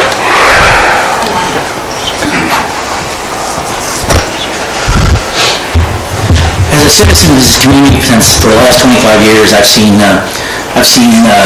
Raina with the Indian thing. I think it's been wonderful. I think the barbecue thing is wonderful. My recommendation, thinking about it, is I know we have a calendar of events that, as Mr. Bach, Councilmember Bach said, I know that just thinking about the issues that you're talking about, scheduling and stuff, I can support that he's got his yearly calendar set up, but I'd also like to, maybe in the future, because I know there's other weekends in May that are not being taken, that maybe we work together this year and next year, we say what comes first. And if we want Jason to come later, he'll have a new schedule for a year, and maybe he can fit it in then. So that's my recommendation. Thank you. Thank you, Chuck. Joan Kosia. I've heard a lot of people say coexist, and I think that that is the key word here. There isn't really, or there doesn't appear to be any reason why these two festivals can't coexist. I think there was actually even at least one other event going on that day, smaller type events, and maybe we need to not have those smaller type events on that same day. Huh? There was a pickleball, and I thought the was the cat? The history event, the living history was. Yeah, living history. That was the one. And they're normal, yeah, so I mean, I don't know, I've been going to the Indian festival almost since I came here. I think I came here in 1980, and I don't think it started until after that. I always enjoyed it. I particularly enjoyed it when it was over here in the church lot. And even though I've always thought, why the heck do you have Aztec dances at a California Indian festival? It's very enjoyable for people. One time, my brother-in-law's mother was here from Norway, and she couldn't get enough of those Aztec dancers. She had to have her picture taken with them, and she thought that was just the best thing ever. And I didn't have the heart to tell her, those are not our Indians. Those are South American. But at any rate, I go to the downtown shows, I go to the Indian festival. I'm real sorry if the Indian festival didn't do well this year, but I'm not sure that that had anything to do with the rib cook-off being on the same day. I do think that parking is an issue in this city. I actually was a little bit opposed to the city doing it because I want to see the nonprofits make money on their parking, including the church. And I don't know how the school's going to do it. I guess they have that one little parking lot. Well, I already start talking to the school about finding another space for them. Yeah, I like to have the traditional volunteers do it rather than paying our city workers to do a parking thing, but that's a totally aside thing. So I do think that these two festivals can coexist. I'd like to see them coexist. By the way, I don't think May 5th is anything special that I'm aware of for California Indians. I think the festival that I remember over here was in July. So I don't know what is so special about May 5th. Thank you. Thank you, Jolene. I like the idea of coexisting, but having been married too many times, I don't think it's... Any more comments? Bob Quaid, 169. I just wanted to emphasize, Jolene had mentioned it, but I wanted to re-emphasize, that the nonprofits in town do benefit from the rib cook-off. The people that do the parking, the Rotary that did the beer festival the last few festivals made money. So other nonprofits benefit from it too, besides just the nonprofit that the Indian Festival has. So the rib cook-off is a big factor for the nonprofits in town. Thank you. Thank you, Bob. Any more comments?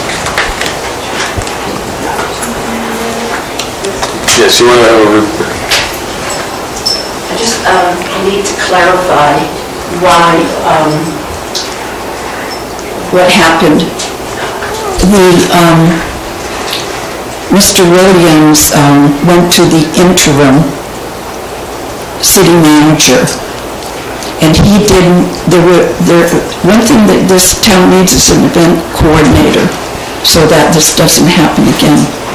But he went to the coordinator, who had no clue that we were doing our show every year on the first weekend. So in regards to clarify to Mr. Mora, I probably wasn't aware. So we thought, okay, we'll work this year together. And then when I thought, gosh, this year I thought, well, Jason got his in first, and and Mr. Hughes, or to use the interim city manager, said, well, he put his money in first, and I said, well, here's mine, we're traditional show every year. He said, okay. So I thought, this year, I better make sure that I go a little earlier, and so that's when I found out that Jason had already put in his application, and I mentioned it to Michelle, and she said, well, okay, we have to work it out with the city council. But that's what happened. It was due to the fact there's no event coordinator. He didn't know, and all I can say is I'm not going to be the one that says I won't work with Jason Williams, but there would have to be maybe like the Moss Landing show. They have buses that bus people in. And so I think I would like you to table it. I would like you to think about it a lot more. How could you make it where it could coexist? How this could be better, because I'm not going to sell out my native vendors. I can't do that to them. I'm willing to work it out. So, if you can do that, I'd appreciate it. Thank you. Thank you. Anybody else? That closes the public hearing, bring it back to the city council. Anybody have anything to say on this? You know, one thing that I'm curious about, there was the street was open all the way up to, what is it? Franklin. Yeah. I just wonder if that was part of the problem. There was all that parking along there, and people didn't even realize what was going on on the soccer field. I just wonder if it would help, or we could try it this year, presuming both of them can get together, is close it off right there at the Y. I know it eliminates a lot of parking spots, but if people had to walk through there, they would see the Indian Festival. Or if they had to walk back, they would see it. I don't know. It's just a thought. I was sitting here trying to figure out why people weren't going to the Indian Festival, and I think that's probably a big part of it, was that they didn't even know it was there. Exactly. I think it's a good idea. I think that part can be fixed. Yeah, I think I would support something like that. Losing a few parking spaces on Third, I don't think it's critical. But, I was involved in retail for quite some time when I was going to college and a couple of years after.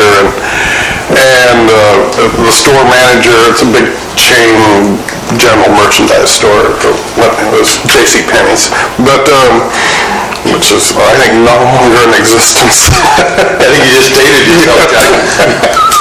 Anyway, good job of doing sales, John. Anyway, what we were concerned about was foot traffic, and their theory was the more people would walk by, the more people would buy. So, I think the more people that walk by, the more people will buy. And as far as I'm concerned, I'm in favor of a festival every weekend. I would like this to be the city of festivals. Because we do need economic development. We do need, our merchants do need a punch in the pocketbook, or let's say, not in the arm, but in the pocketbook. So I'm going to cast my vote for coexistence. There are a number of issues that have been brought up in terms of objections or difficulties that the Indian market had with the whole process, or with the two events. The number one, the most important, I think, is addressing the poor sales. Would you agree? Yes. Okay. So I think one of the questions is, one of the things that should be done is digging into trying to get some better sense of why the sales were poor. I think that I, like you, John, I have a lot of experience in retail, and foot traffic. And it's all about foot traffic. If I can get people walking by my front door, I'm going to get a certain percentage of them in, and I'm going to sell a certain percentage of that. And to have that much of an increase in the foot traffic, the traffic into the town, and to have experienced lower sales, there's an issue there. I'm not sure what that issue is. You addressed some things that I'm sure affected it. The parking, availability of parking, accessibility for handicapped, loading and unloading. I think there's some very easy solutions to a lot of that. A couple of the things that occurred to me were to take the entire street facing across the Indian Market event and turn that entire side of the street into handicap and loading and unloading.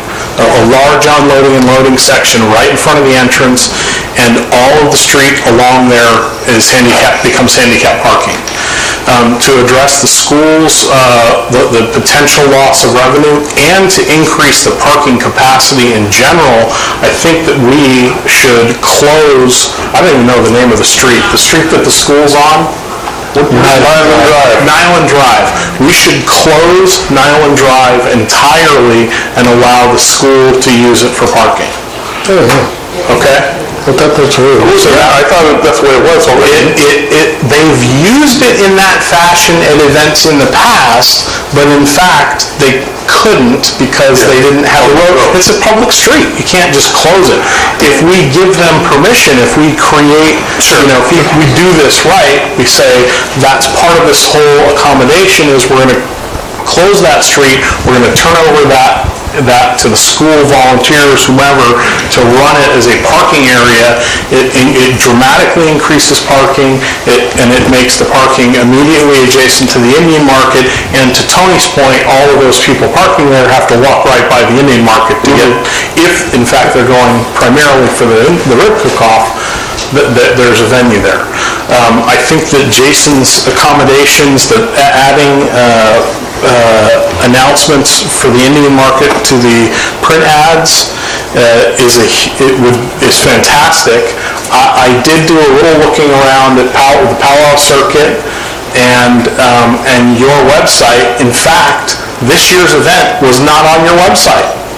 No, it's on Facebook, loaded on Facebook. Right, but the powwow research, when I went in and started Googling and searching, what I got was your website, not the Facebook page, and your website referred to last year's event. So there's a huge opportunity there to close the loop on the social media, the website, just to get the information out in a proactive fashion. Yes, ma'am. Yes, so I do this thing, I don't have any help. I understand. And I did have my girl do... Yeah, we're not going to have a dialogue back. That's all right. So we're not looking at, we're looking at what are some opportunities to improve it for next time, and these are opportunities. In my mind, these are all opportunities. And I think we've created a tremendous amount of awareness in the community around this whole thing, and I suspect there's going to be a lot of potential volunteers for you to help with stuff like this.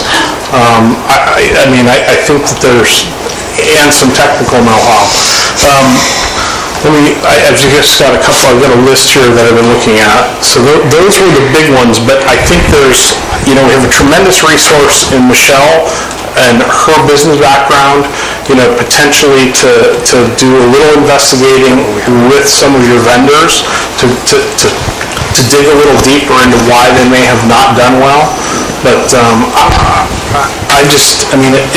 me, it's an opportunity. It should be an opportunity because we're driving so many more people into town, and an opportunity to get your message out because we have so many additional people coming into town. So I agree with what you're saying. It's all correct. And in the past, they never had a problem. I've always made money because it was just this single little. And if all of these things would come to pass, and I get the help I need, Well, I think you've got the commitment from Councilmember Mortarani. I would help, but I know nothing about retail. Hey, you sell rocks, don't you? You sell rocks, don't you? There's also banners, the directional banners that Jason would work with her on. The performance space during the rib cook-off. I believe there was also, I remember an idea kicking around. You had talked about, or somebody had suggested and you had offered up a booth at the Arts and Crafts Festival to promote the Indian Market, which is, the Arts Festival's 2 months before, I think, so we get a little bit of a lead-in to that. And that's still 100% for me, so yeah. Okay. So anyway, to me, it just seems like an opportunity. I'm in favor of allowing both events. See, another thought occurred to me. If we were to close the Alameda off at the Y there, and Jason, he's volunteered to put up a couple banners. I don't even know if he could get it up high, how high he could get it. But if you put a, hey, Indian Festival. Yeah. Because I firmly believe that the real problem was nobody knew it was there. And when you got thousands of people in town and you don't tell them, shame on you. And if there's one thing that Jason Williams knows, it's how to let people know he's there. May I just say, I advertise heavily, all of the television stations, and I get extra free advertising from KSBW besides what I pay. And I do wide local on all of the magazines, the radio, and newspapers. And that's why we were very successful before. So I agree with what all of you are saying, Tony and everybody. What you have to realize is the people coming to the Rib Festival are not coming from KSBW's broadcast area. They're coming out of San Jose or wherever. And what we have to do, what you guys have to do, is get together and make sure that people know that the Indian Festival is going on and where it is. Well, I think that Tony's touched on an issue that we have as a town in general, is we tend to promote our events in Hollister. We shouldn't be promoting events in Hollister. We should be promoting our events in San Jose, San Francisco, Oakland, Marin County. That's where we should be promoting. Palo Alto, San Mateo. So those are the people with money. Get them in here. I did. We're not, this is not, we're talking in general terms, so. Public hearing. That's all I have. That's it, I'm done. That's it. That's the whole marketing 101. Tony, do you have anything else? Okay. All right. I would suggest that we allow both. I don't know how what sort of vote we need for this, but I would vote that It's already been approved. I mean, no, nothing's been approved. We passed a motion saying only one event per weekend or per day. Undo that. I'm not certain it was a motion at all, or the consensus of the council at that time was. Yeah, it was direction to staff to allow only one event.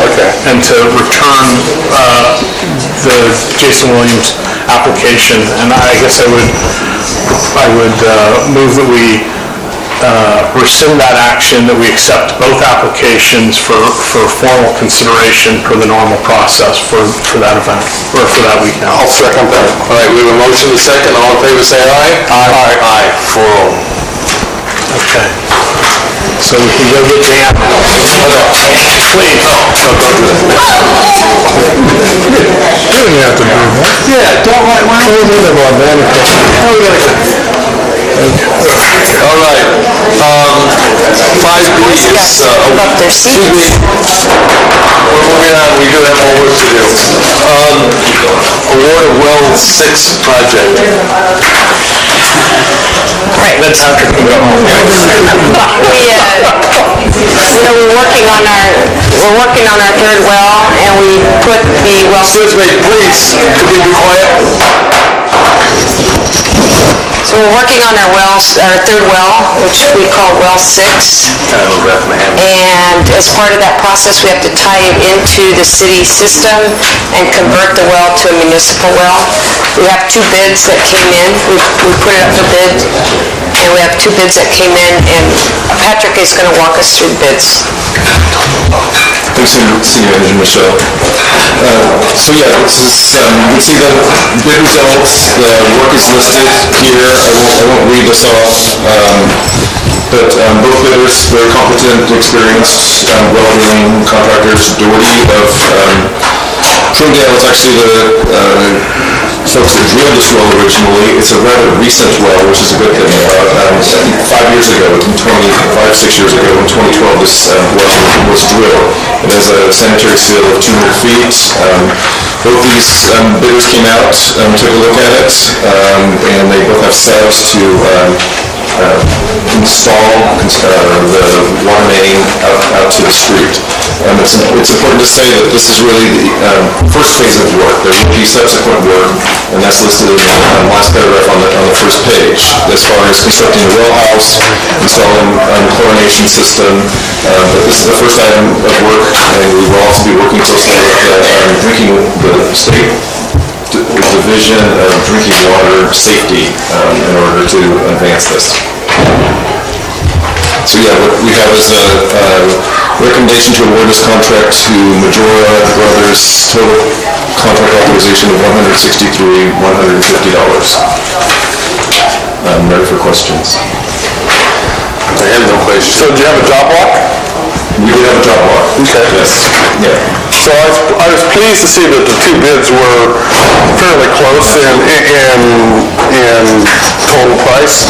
Was that, I've been on hundreds of job walks, and that means that the people saw the job very similar, probably correctly. If you get one crazy, you know that yes, person didn't do it right or whatever.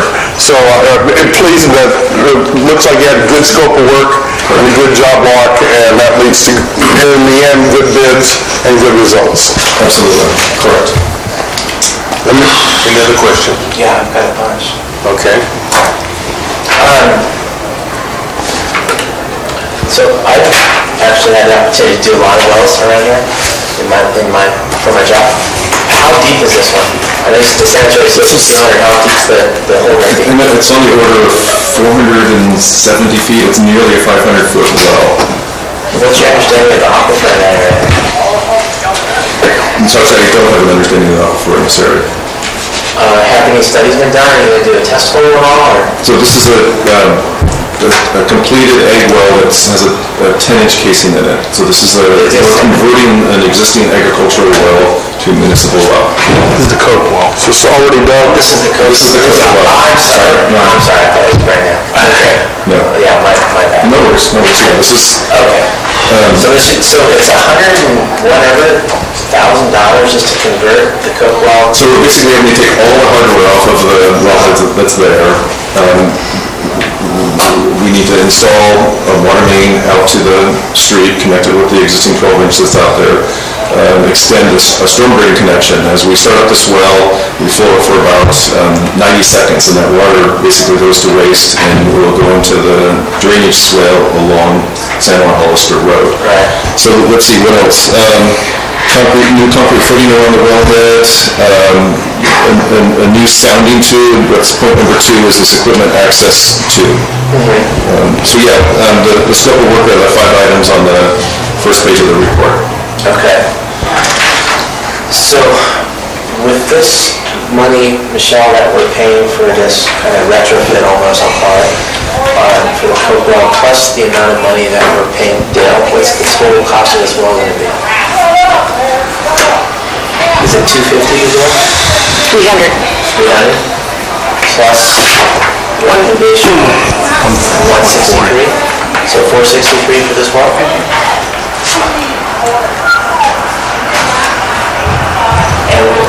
what's the estimate as to what this well will produce when it's fully developed, gallons per minute? So right now it produces 500 gallons a minute. And we believe, yeah, that'll be the production on this well, 500 gallons a minute. And you've test pumped it already? We have not test pumped it. That's the information that we've got from Delco. No, it's a well report.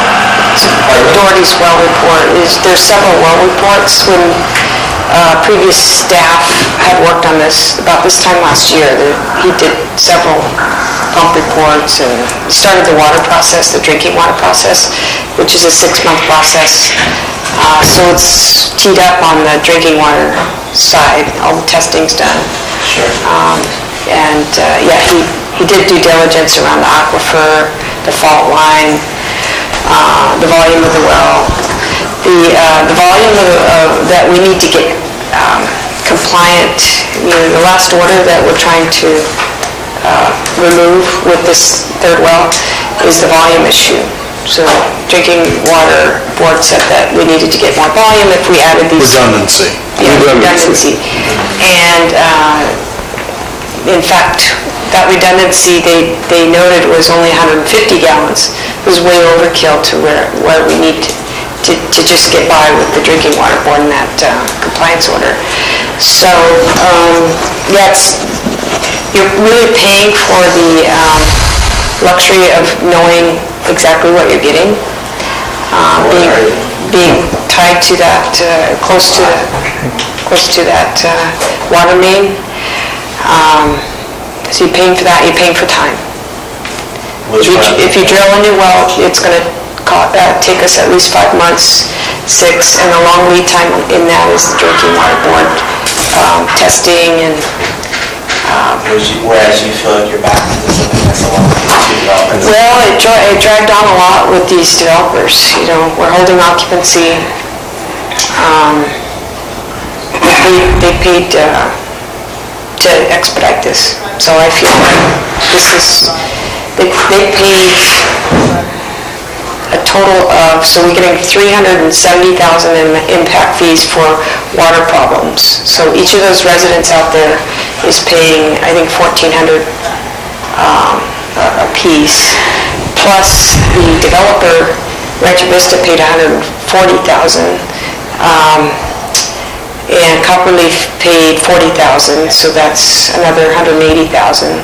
So they've contributed to solving the city's water ordinance, water compliance issue. They've contributed nearly $500,000 to this problem so that they could build. Which is great, but I think we have to kind of separate apples from oranges here, and $465,000 for a 400-foot deep well that does 500 gallons a minute is crazy. That's a crazy amount of money. It's cheap. It's not cheap. It is cheap. It says who? Who's done more wells near you? I'm doing one on Bennett Elwood right now. We're going down 1,000 feet, and it's $150,000. And we expect to get 2,500 gallons a minute. So I did one at Ansel High School that does 2,500 a minute, and that was also $150,000. 450 for a 400-foot deep well that does 500 a minute is a lot of money. That's a lot of money. But under the extenuating circumstances, timing, its proximity, I guess, to the water line and so forth, maybe that, needs to be taken into consideration. But I'm just pointing out that we have a responsibility to be good stewards of the public's money, and that's a lot of money.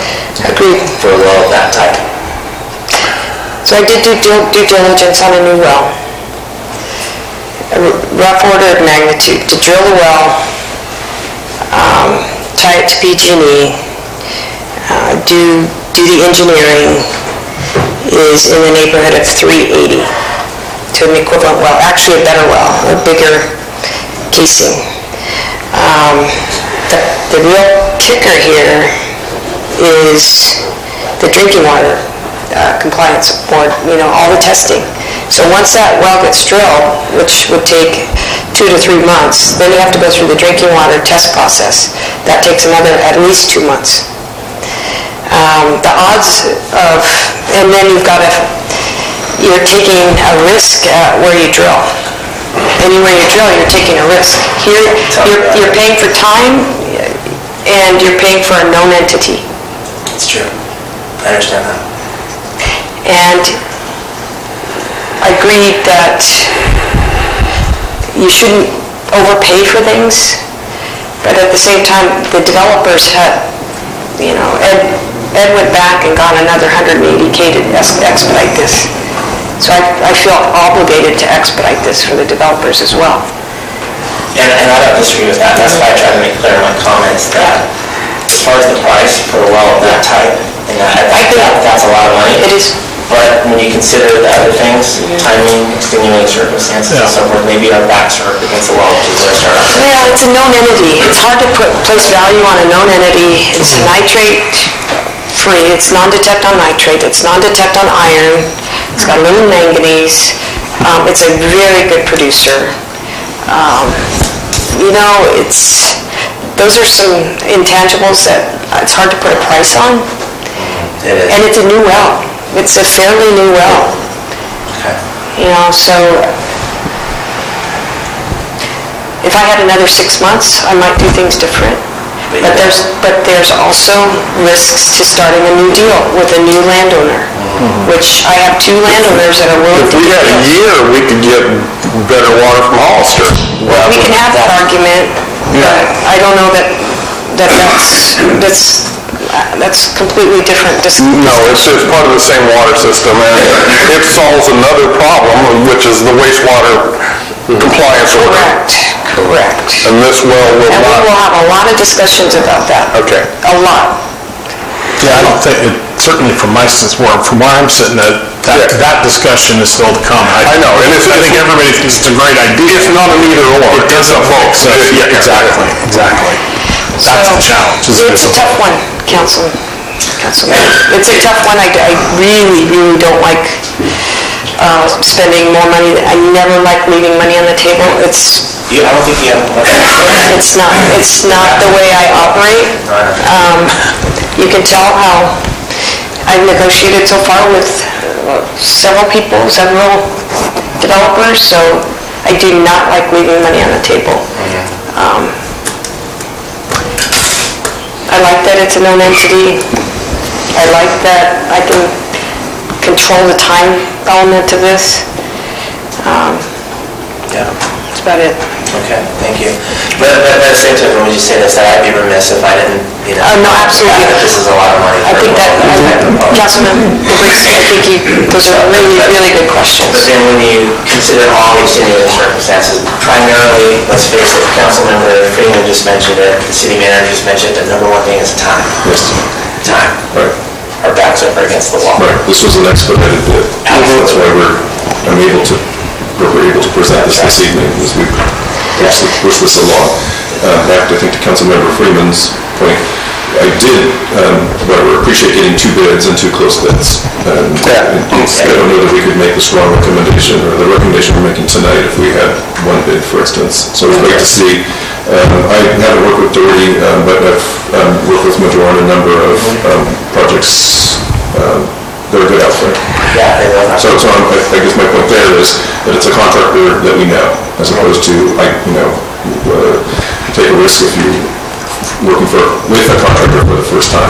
But work with Majora on 5 or 6 well projects, at least, in my 15, 20 years in this area. And the other thing I'd like to say, and this is more to the public than to you, a well-run bid process is really transparent. We get the best deal. It was done correctly. My very first meeting, I had to sit and be abused by a city manager because he didn't do a bid process, and he just gave money away, and it really upset me. It really. Yeah, for the bus stop. Yeah, it really upset me. I know. Okay. Any other comments? Just one thing. Michelle, do you know how much the well that's on the Copperleaf property cost? I do.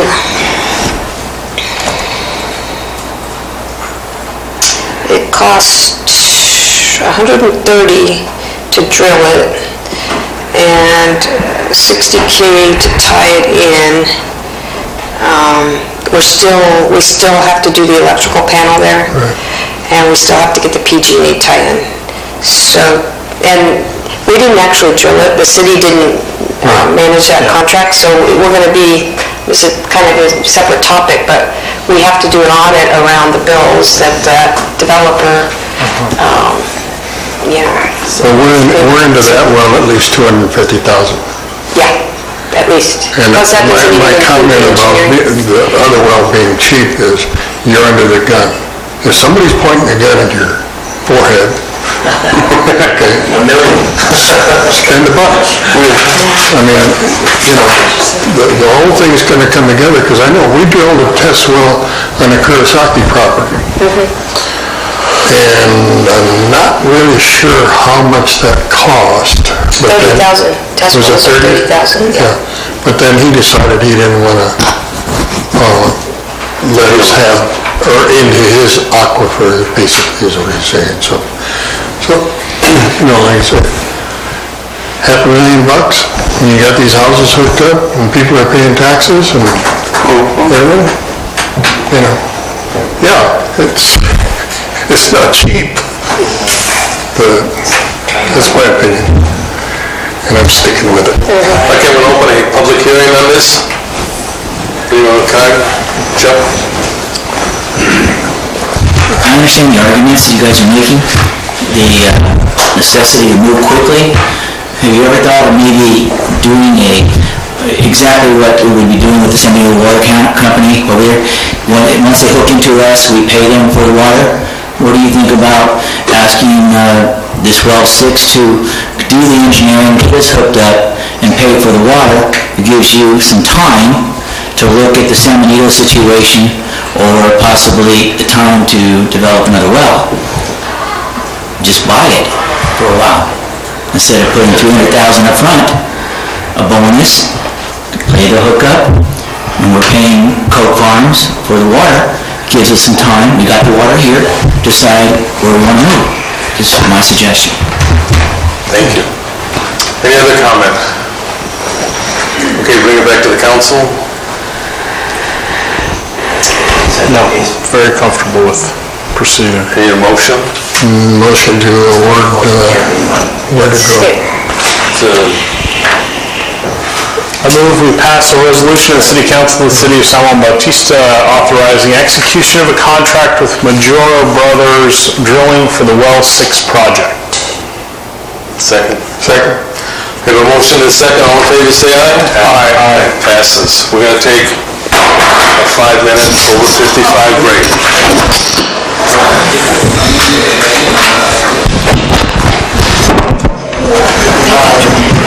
I'm going to leave, but because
session. We're going to number C, consider increase in community hall user fees.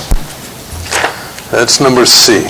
I make a motion to increase user fees for the community hall. Do I have a second?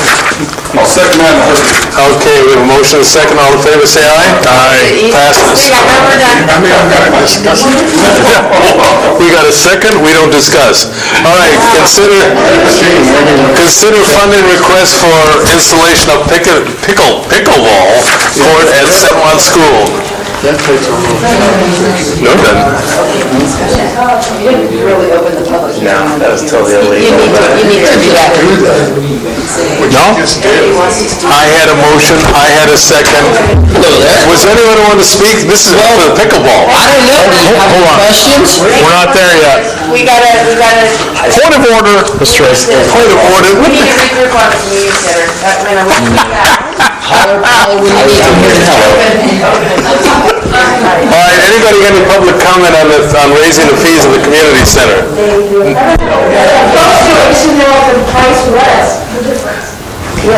We can read it. Jolene Closey, I just have a quick question, because when I read it online, it says, because of the money that we got from the county, we're supposed to charge county residents the same amount as we charge city residents, and I remember having that discussion before, but we don't. So I wonder how we get away with that. We don't charge the same. It's $500 for city residents, $700 for, currently, $700 for non-city residents, for county residents. At least that's how I read it. And the change is from $500 to $650 for city, and from $700 to $850 for county. Yeah, that's what it is. That's what we're proposing. But what about the line in there that says that when the county contributed funds, $100,000 to renovating it, that we shouldn't charge them a different rate? So I've always wondered about that, and I've never quite understood it, so maybe somebody can explain it. I can take some action to go research the background on this. Here's the fee schedule right here, the current fee schedule. And it says, city residents, county residents, unincorporated San Benito County residents, $500. Non-San Benito County residents. I read it wrong, that's what it is. It's non-county residents. So city and county both pay the same. Correct. It's out of the area that... Correct. Thank you for clarifying. Sure. Any other public comment? All right, public comment, this period is closed. We have a motion on this, and we have a second. Should we... I think we ought to start it over. Yeah. Why? We should just... She's giving us the evil. No. All right, we have a motion. I mean, can't get the motion in a second, right? Chris, you had a motion? I did. You did. You had a motion? I make a motion to approve the increase in the community hall user fees. I'm not seconded. All right, now we have a motion and a second. All in favor, say aye. Aye. Good God. It says consensus, and you guys are voting another way. Does that make any difference? See, Matt, we talked about that, and she said we don't know where the word consensus came from in this document. That's not what I'm questioning. It's on here, on the agenda as a consensus. And you guys voted regular, the way I think you should, but... We decided that the word consensus didn't belong on the agenda, that it was an error. Can you read that unanimous with your consensus? Yeah. Maybe you guys should make that clear before you vote it. Okay. I agree with what you did, it's just that it's on the agenda. I think that's cutting hairs. It's formal vote, informal vote, it really doesn't make sense. All right, so we can go on? For the notice to the public. Unanimous vote. I don't know, I think you look it up in the dictionary, I think it means, I think it means the majority. Right, unanimous, right. The purpose of the agenda is to put the public on notice of what you're doing. Did that go out? Yeah. All right, pickleball. What happened?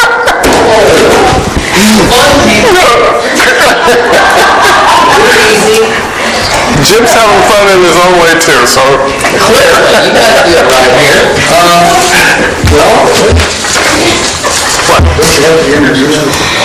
Yeah, they're gonna talk about it. This is a consider funding request for for the installation of a pickleball court at San Juan School. We need a staff report from the city manager. Sure, What's the conflict of interest for this? I was getting ready to say that's my partner. We are on the TV. But she doesn't vote on it. In that case, I have a conflict of interest, so I can... All right, leave the room now. I'm gonna leave the room now. All right, we open it, we had a discussion. We're now open for public comment. It's your turn. We're gonna transform those tennis courts down there into a center of activity. Pickleball is way more user-friendly. There's a lot more people interested in playing pickleball in our area than there is tennis players. And it's gonna bring a lot more action to the town, because pickleball players get thirsty and hungry after they're done playing. We're gonna have some special events here, hopefully. We've got a special guest pro coming actually here in a couple weeks. She's gonna do some clinics. There's such thing as a pickleball pro? Yes! They're playing for prize money! Wow. Yeah, it's true. And, yeah, she's coming. And you're a tennis guy, right? I am. I teach tennis for a living, but I play pickleball now because it's funner and it's easier on my body. I can go play that for like 4 hours at a time and it doesn't even really faze me. Can you still play tennis out? Oh, yeah. There? No, not in general, but there. No, you will not be able to. This is a conversion. Yes. From tennis to pickleball. Yes. All right, let me ask you a question. Yes. Didn't tennis courts, wasn't that some kind of people volunteered material or labor to redo the tennis courts? That was us.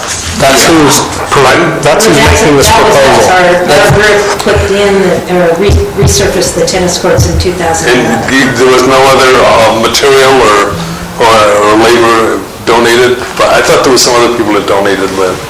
We had Donations of money. donations and monies, yeah, that For came... tennis or for pickleball? At the time, it was tennis, and this is on the school property. We went to the school, they weren't using the tennis courts, and one of the teachers has been wanting to put in some pickleball, start playing pickleball. We came up with this idea, or actually these guys did, and it was like, it's perfect for the school. Okay, so no one donated money for tennis, and it's gonna come back later and say, hey, what happened with tennis? Oh, no. Good, then that's fine. Okay. So how many tennis courts are there now? 3, right? There were 2. Oh, there's 2? And that's gonna turn into 6. Oh, wow. 6 pickleball courts, and that'll accommodate 24 players at a time. Did you guys consider, here's where I'm coming from, is it kind of, makes me sad to lose any opportunity to play tennis in San Juan. Not that I'm down there playing tennis every weekend, but after Teresa fixed them up, I mean, she resurfaced them, she put the windscreens on, I mean, you did a heck of a job, Teresa. Did you guys consider doing like half tennis, half pickleball? Is that a chance? Like that? We did look at that. Consider that. And we talked to everybody, and the ones that are out there, there's really not very many tennis players around. And they were going unused, and we continued to maintain them over the last 7 years. And, you know, Has it been that long since you've been? yeah, we've been maintaining for 7 years, and so I'm thinking, okay, with 7 years, we didn't see it take off unless we were out there actively doing programs. So the pickleball is just too ideal for this right now. There are tennis courts up at the Larius Estates that don't get used. And I think there may be some more tennis courts possibly going, you know, Hollister's got tennis courts. Yeah. So I don't, we talked about it, and at first it was like, oh, should we do this? And it just was almost a no-brainer, you know, to be fixing up courts that no one was using. The other thing, Dan, Edenbridge has an acre park that they're putting in, a public park.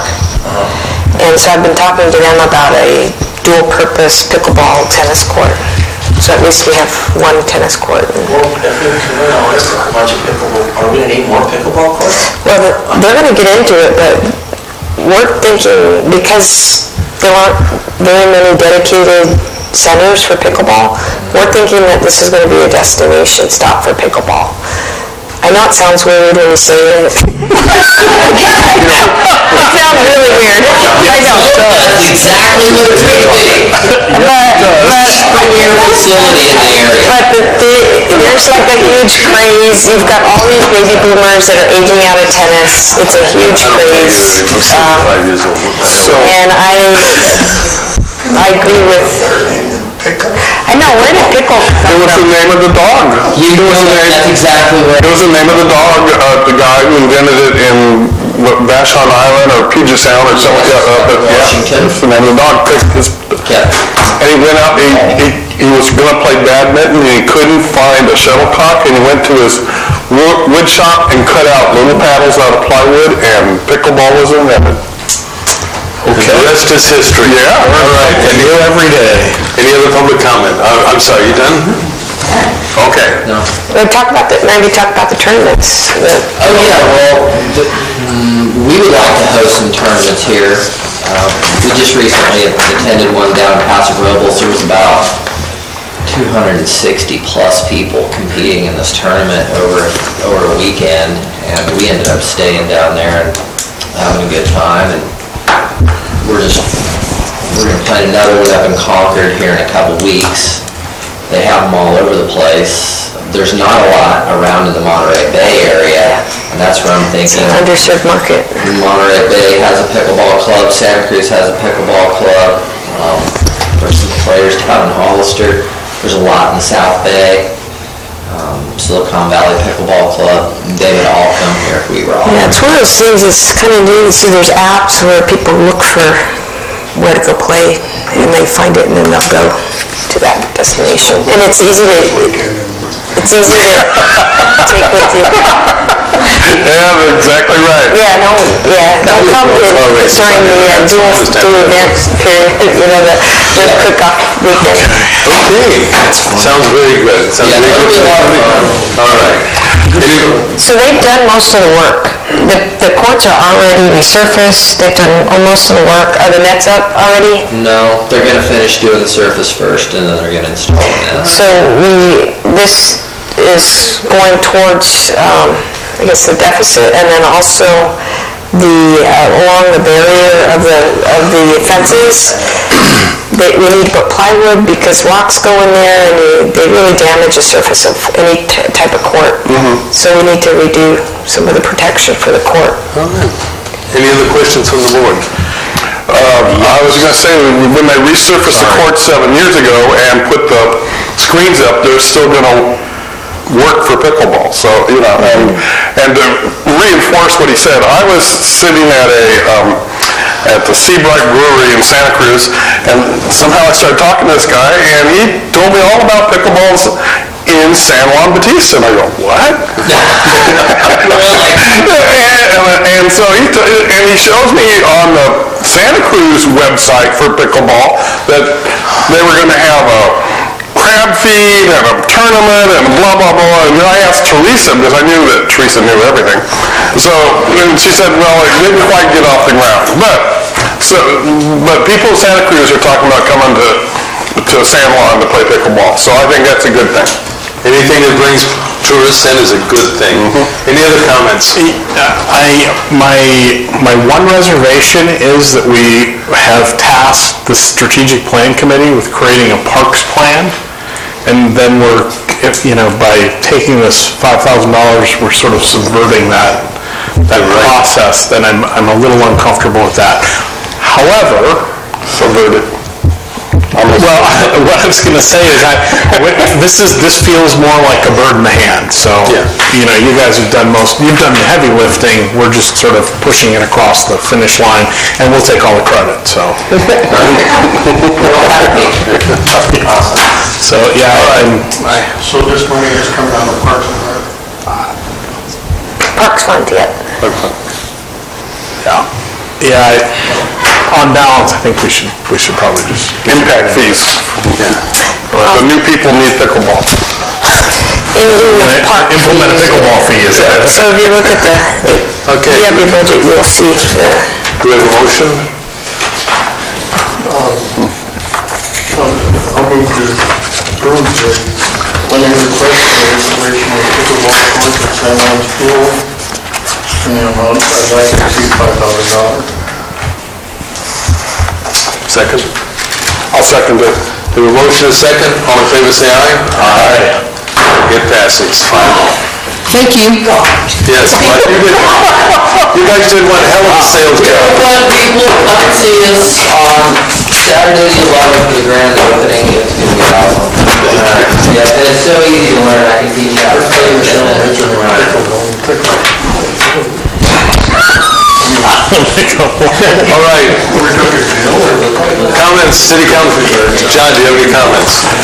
I did go to a seminar put on by the League of Cities in Monterey, what was it, 2 weeks ago? I learned all sorts of interesting things about rural-urban fire interfaces and all kinds of stuff like that. A couple other things that I learned, but I didn't want to know, like what is it, CalSTRS is going broke, and all that stuff. CalPERS or CalSTRS, the retirement fund is not, it's not doing as well as it should. Let's just put it that way. I have nothing, Dan? Nothing.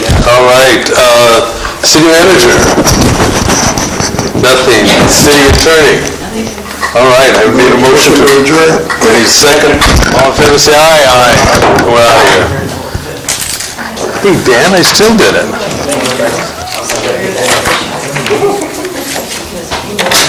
The guy says I gotta get out of here.